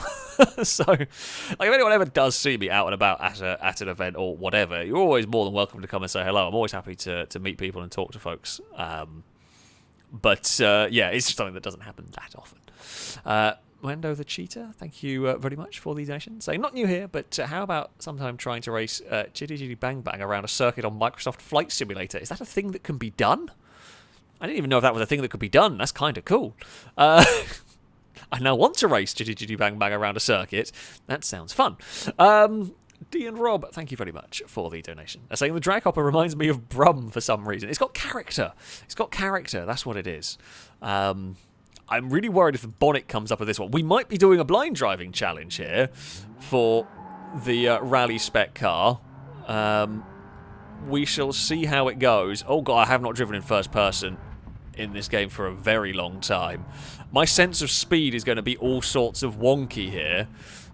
Now, okay, the slight downside, of course, of first person is you won't get to visually see the damage necessarily. It could be quite fun. But yeah, who knows what's going to happen around here. Oh, that is clattery over here. It feels terrible going over the checkerboard. Oh, I'm in the wrong gear as well. Sorry, engine. We are going to probably... blow you up. Hey, I'm in the gravel trap. All is fine. Yes, I did win the race as well, by the way. Yes, important question. The Lexus did beat a Rover 75, I think it was. You know, so that is a very important question. Go, okay, right. This is very difficult to judge from first person, but you can't really move the camera around. It's very scary going to judge from first person through there. It feels, I will say, this feels terrible to drive in some ways. It feels a bit... Oh, Christ. Yeah, it doesn't really feel like it has much cornering grip. Ow! Well, that broke the engine and broke the turbo. I don't know how much damage we've done to the turbo because we don't have a boost gauge in the car as far as I can see. I like that the clock is accurate to local time on the sat-nav thing, so that's kind of cool. No, we smashed the window. If the bonnet comes up, we are screwed. God, I don't know how. I mean, I guess we could drive sort of looking out to the side. Good God, I just imagine the poor spine going on over these jumps. I know this is a rally car with a roll cage and, you would assume harnesses and everything. Steering is pulling the car to the left at the moment. It is definitely pulling to the left quite badly. I've just got no sense of... No, not judging speed right down there. I'm kind of going to be curious to see what state this car is in by the time we finish. Yeah, if the bonnet comes up and we have to try to go through the spinners, what is going to happen is we're going to get minced. There is very little that I will be able to do. Okay, engine. That engine's fine. Oh, it shakes and rattles across there. For a second I thought it broke something in the rear because it was very... nose up into the sky, but I think that was just the oh god, it's just the terrain. Yeah, not got that corner right at all. Okay, across the bumps we go, and that's a good shaking of the spine. Right, spinners. Whoa, locks it up. Oh, I don't really see where these are. That's so scary. Oh, that's so dicey. And it's not... If I had like like 3-screen monitor, like, if you had a little bit better visibility, it would be too bad. Like, it's the analog stick camera control is a little bit fiddly in this. It's very violent in its change of direction. Oh, crap.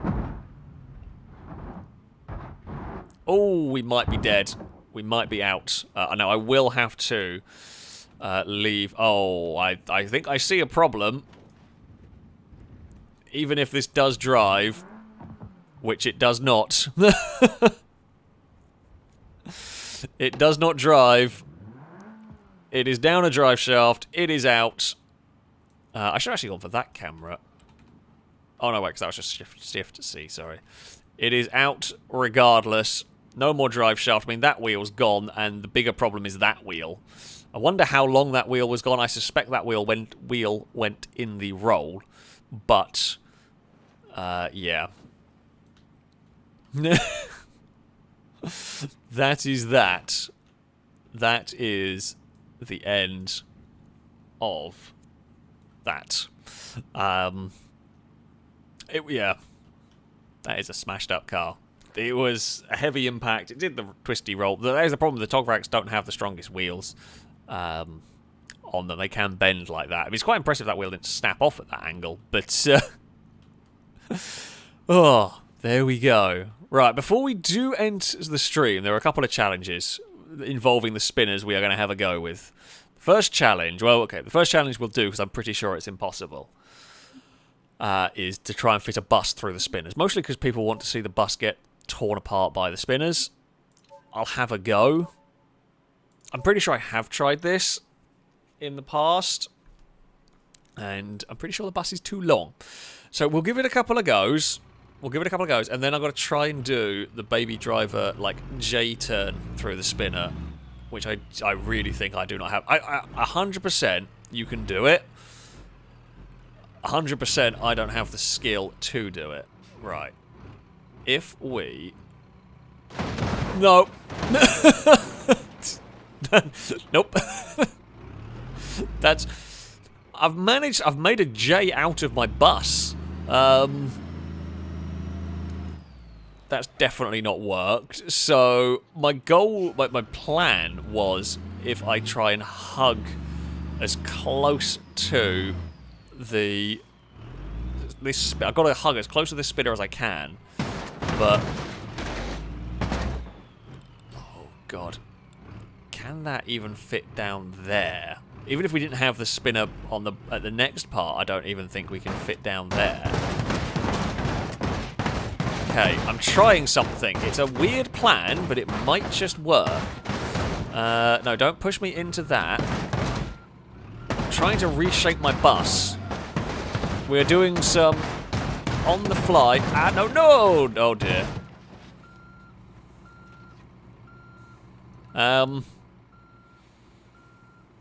It's busted. We've actually broken the spinners. We have actually broken the spinners.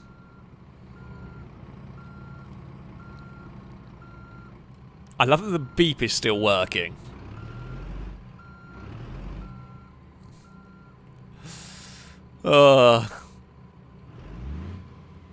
It's a very busted bus. Right. What I'm going to do is... Oh, no, don't put the bus back there. I'm going to reset the bus back here. We will try... I mean, we can try... Actually, the spinners have got to... you know what? If we're quick... Oh, the spinners are back up to speed quite quickly. We will go for a attack it with gusto and hope. Attack it with gusto. Hope the front gets smashed to the point where it goes under a spinner. Go! No. Funnily enough, actually, wait, hold on. No, don't push me that way. Spinners! Wait, if we jam all the spinners up, does that count as a victory? If we jam all the spinners up and can somehow drive out. We've managed to make a bus do a 90 degree... We've made a 90... We've made a... Yeah. A 90 degree bus. You know, I do believe this is impossible. The only thing that would make it work is if we can somehow, like, luck. Oh, with the whole front axle's gone. Yeah. Oh, okay. I'm not going to... Oh, actually, have we knocked a spinner? Oh, no, the spinner nearly fell off its platform over there. No, oh, we have. We've actually knocked a spinner off the platform. That's not supposed to happen. I've never seen that before. That is absolutely new. Wait, quick, hold on. It's probably blocking the gap that I would need. It's technically been like 4 buses, and it's basically done it through crashing into stuff.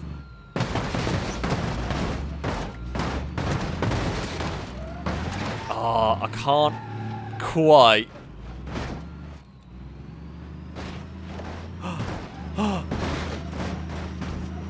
We've done it! The bus has made it! Good news! The bus has made it through the swell. I mean, it's dubious in terms of a victory, but I will say it has made it through the spinners. I didn't think that would ever work. But it does. It actually does. Well, mostly. I am going to reset the spinners because they're probably all being shuffled around. And then we will try and do a J-turn. That's not the thing we want. That is quite... the little victories and all that. Sometimes it's the little victories that matter. Oh, it's very cheaty, but sometimes you have to get creative. Sometimes you have to get creative, right? Can we do a J? What will be best for doing a J? So I'm not allowed to use a car that's simply low enough to go under them. Little bit cheating.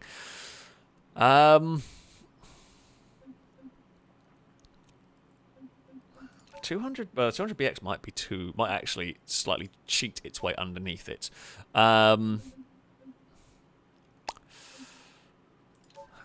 Maybe like a high-powered all-wheel drive Pazima might be a good shout. Something like this might work. Potentially here. Kevin, thank you very much for the super chat. So thanks for all the hours of entertainment over the years. You never fail to make the first of the month a good day, because I know I have a Survive the Hunt to watch. P.S. Lado smells like Apollo's farts. Oh dear. Oh dearie me, that is not what you want to smell like. Thankfully, Apollo has not got the farts today. But yeah, you do not want that. That would be bad. So there we go. Yeah, Lado smells like dog farts. Okay. Will I be able to do this? I genuinely don't think I have the skill, but... So to do this, what I'm going to have to do is... I don't even know if I could do a J-turn in here. I'm trying to picture how you would go about doing it. If you can go like this... Nope, clip the wall. Okay, if I don't clip the wall, I might be able to hook it around. I clip the wall with the front of it. I mean, we've technically got underneath them. This will go under them, but we're going to try and do it without a major hit. I think it's possible. But I've got to be going more away from the wall at the start of it. No, you see, we hit the... Yeah, okay, I've got to not hit the wall. Well, we have been ejected from that.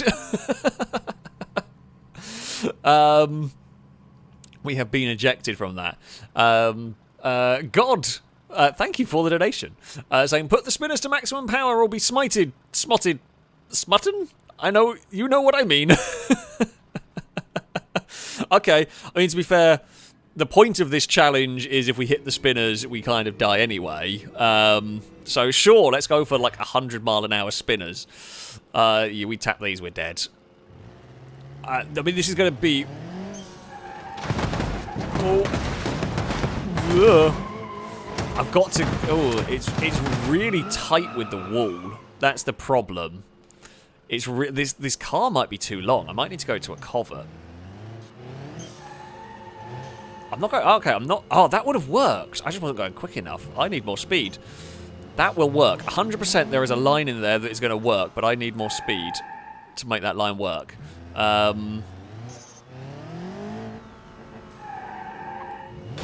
No, okay, it's close. That is close to working. I'm going to change for a high-powered covert because I want a shorter car. I reckon this is going to be the way to go. The tiniest car I can get with a huge amount of power is going to work. I'm not allowed to simply use a low car that goes under them. That's cheating. Oh, well. I actually didn't quite get the right gear there. So, it's 100% possible, this. It's 100% possible. I mean, we didn't hit the spinners. We didn't quite get... I didn't actually find the right gear. I sat in neutral at that one. That's close. I wouldn't say that's a pass, but I would say that's quite close to being a success. It just tucks in the corner. I've got to get it down the gearbox and get going quick enough. Oh, camera. Yeah, if I... Camera, behave yourself. If I get it going down the gearbox quick enough, then I think this is eminently doable. Didn't go back far enough there that time. Okay, I've got to go a little further back. I've got to like know that I can get it further back. It's fine to go further back. Oh, the turbo lag kind of ruined it, but there we go. That is a J-turn. That is a J-turn without clonking the spinner in the car. The turbo actually prevented it from kind of spooling up and going. Because I was flat out, but the turbo hadn't quite kicked in. But that carried momentum. That carried momentum through there. I say that is a completed J-turn through a spinner. It is absolutely possible. It's not the easiest, and I wouldn't recommend... I wouldn't recommend it. On Valentine's Day, I'll give you that if you can do it with speed. I'll up it to 20. Can we get with more momentum than that? Clip the wall. Ooh! Don't clip the wall. Don't clip the wall. It's done very bad things. Yeah. It's done very bad things to the car. Right. What I may... Yeah, the difficulty, so the problem with this car, right, car's good enough, but the turbo just doesn't spool up when you need it to. No. Not quite. That one was ejected over it. Yeah, you've got to really tuck the car into the corner and get the turbos to spool up. Oh! We clipped it. The first one, the second one absolutely got it. The Pigeons hasn't got the handling for this at all, so that one will not make it. It was with speed. I don't know if the J-turn had to be completed without any contact. That was speed, but not clean. Yeah. It got the speed. It was very close, actually. Again, I'm not quite going far enough back. That's the problem. That's what I'm doing, is that we're not going far enough back until I'm doing the turn with the car. Right. Again, we clipped it on the way through. Oh, that's tough. It's a good challenge, though, actually. I like the challenge. Yeah, little engine, big turbo isn't ideal for this. Nope. That's about to have a really bad day. Well, we've made it to... We've never made it over this part of the map before. We have made it to a mountain. We have made it all the way to a mountain. That was not where we were supposed to be going on that one. Right. We are in reverse. No, I beans that one up because the camera had a go at me. Valentine, thank you very much for the donation. Saying nicely done, Alex. Oh, I feel like there is a way to do this perfectly. That's the wrong gear. There is a way to do it. Like, we made it through. We did technically glance the thing. No. Yeah, so you actually need to not quite do a full J-turn in this. Well, you need to slightly adjust where you land with it. Oh, that was quite good. It lost the wing, but that might be one of the cleanest ones. It wasn't quite as fast as I wanted. The difficulty is, right, it's so tough to keep everything spooled up. To keep the turbo spooled and to do the downshift and to do the steering is so tough to do that all timed perfectly. Is why I could just keep the limiter, keep it on the limiter. I mean, maybe I should just go for that. Yeah, that would work actually. That would 100. Like, the car got mangled, but yeah, that would actually work better. Basically, I'm just gonna have to keep the throttle pinned. Yeah, you could do that. You'd have to time it. Oh, we found a tree! We are in an tree. Yeah, just mash the throttle. My brain cannot do handbrake, throttle, gears, and the whole shebang. So, yeah, if you... Nah. Well, technically, we made it through. I don't know if that counts. We made it through with a lot of speed, and the car is technically drivable. This stream is like 5 If you're watching this back on the VOD and it's like an hour to go, it means my insistence on trying to be a perfectionist has got the better of me. That was very nearly close. But it wasn't close. It was very nearly good, is what I should have said. I don't think I actually need the handbrake. Oh. We got the right amount of turning there, but not the right position. Here we go. It's amazing what a silly little challenge does to my brain. No, that's wrong. That was a hell of a spin. It's a good spin. Right, we're going to have a few more goes, and then we'll chuck something big into the spinners. Oh, we did a wheelie! You know what? I'm going to take it, because I'm probably not going to do better than that. We did get clipped by it. However, I'm going to watch it back on the stream, because there's a little bit of a delay, and I can see what it looked like. It was pretty good. I think that's the trick. The wheelie to finish was awesome. I actually think the trick is you have to have done most of the... I think you have to have done most of the J-turn before you get into the spinner. I think that's the way to do it. I think, if basically what you want to be doing is you want to have done the J-turn here, like that, and then, yeah, if we can keep it spooled, if we can keep the turbo spooled, that would work. That is 100% the way to go. We've just got to keep the turbo spooled and not have it stall out. And we've got to go further back than that. Ooh, that was a...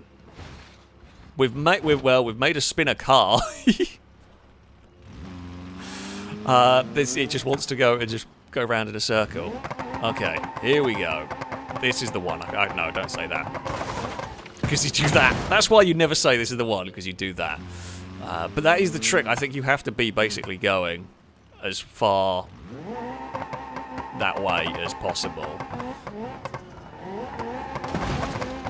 Oh, that was so close to be... You know what? That's going to have to do it. The car came out in one piece, the other side. Otherwise, I'll be here all night. That was awesome. I'm pleased with that one. I'm pleased with that one. Yeah, that is the way to do it. It was like a few millimeters. It was a few millimeters away from absolute perfection. But I'll take it. I'll take it. It only took the wing off and smashed the glass, so I will take it. Oh, right. To finish off. I know what we'll drive. I normally drive the rally version, but let's just throw this into the spinner at 100% speed and see what happens. I feel like it's a good one. Christian Sweden, thank you for the donation. Saying, next stream, 3 hours of J-turns through the spinner. Yeah, knowing me. It's the sort of dumb thing that I would end up doing. Right. Stambecco, let's see what happens if you hit 100%. Oh.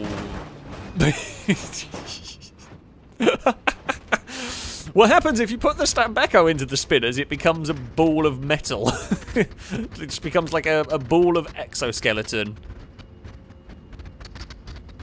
There's also a really weird sound.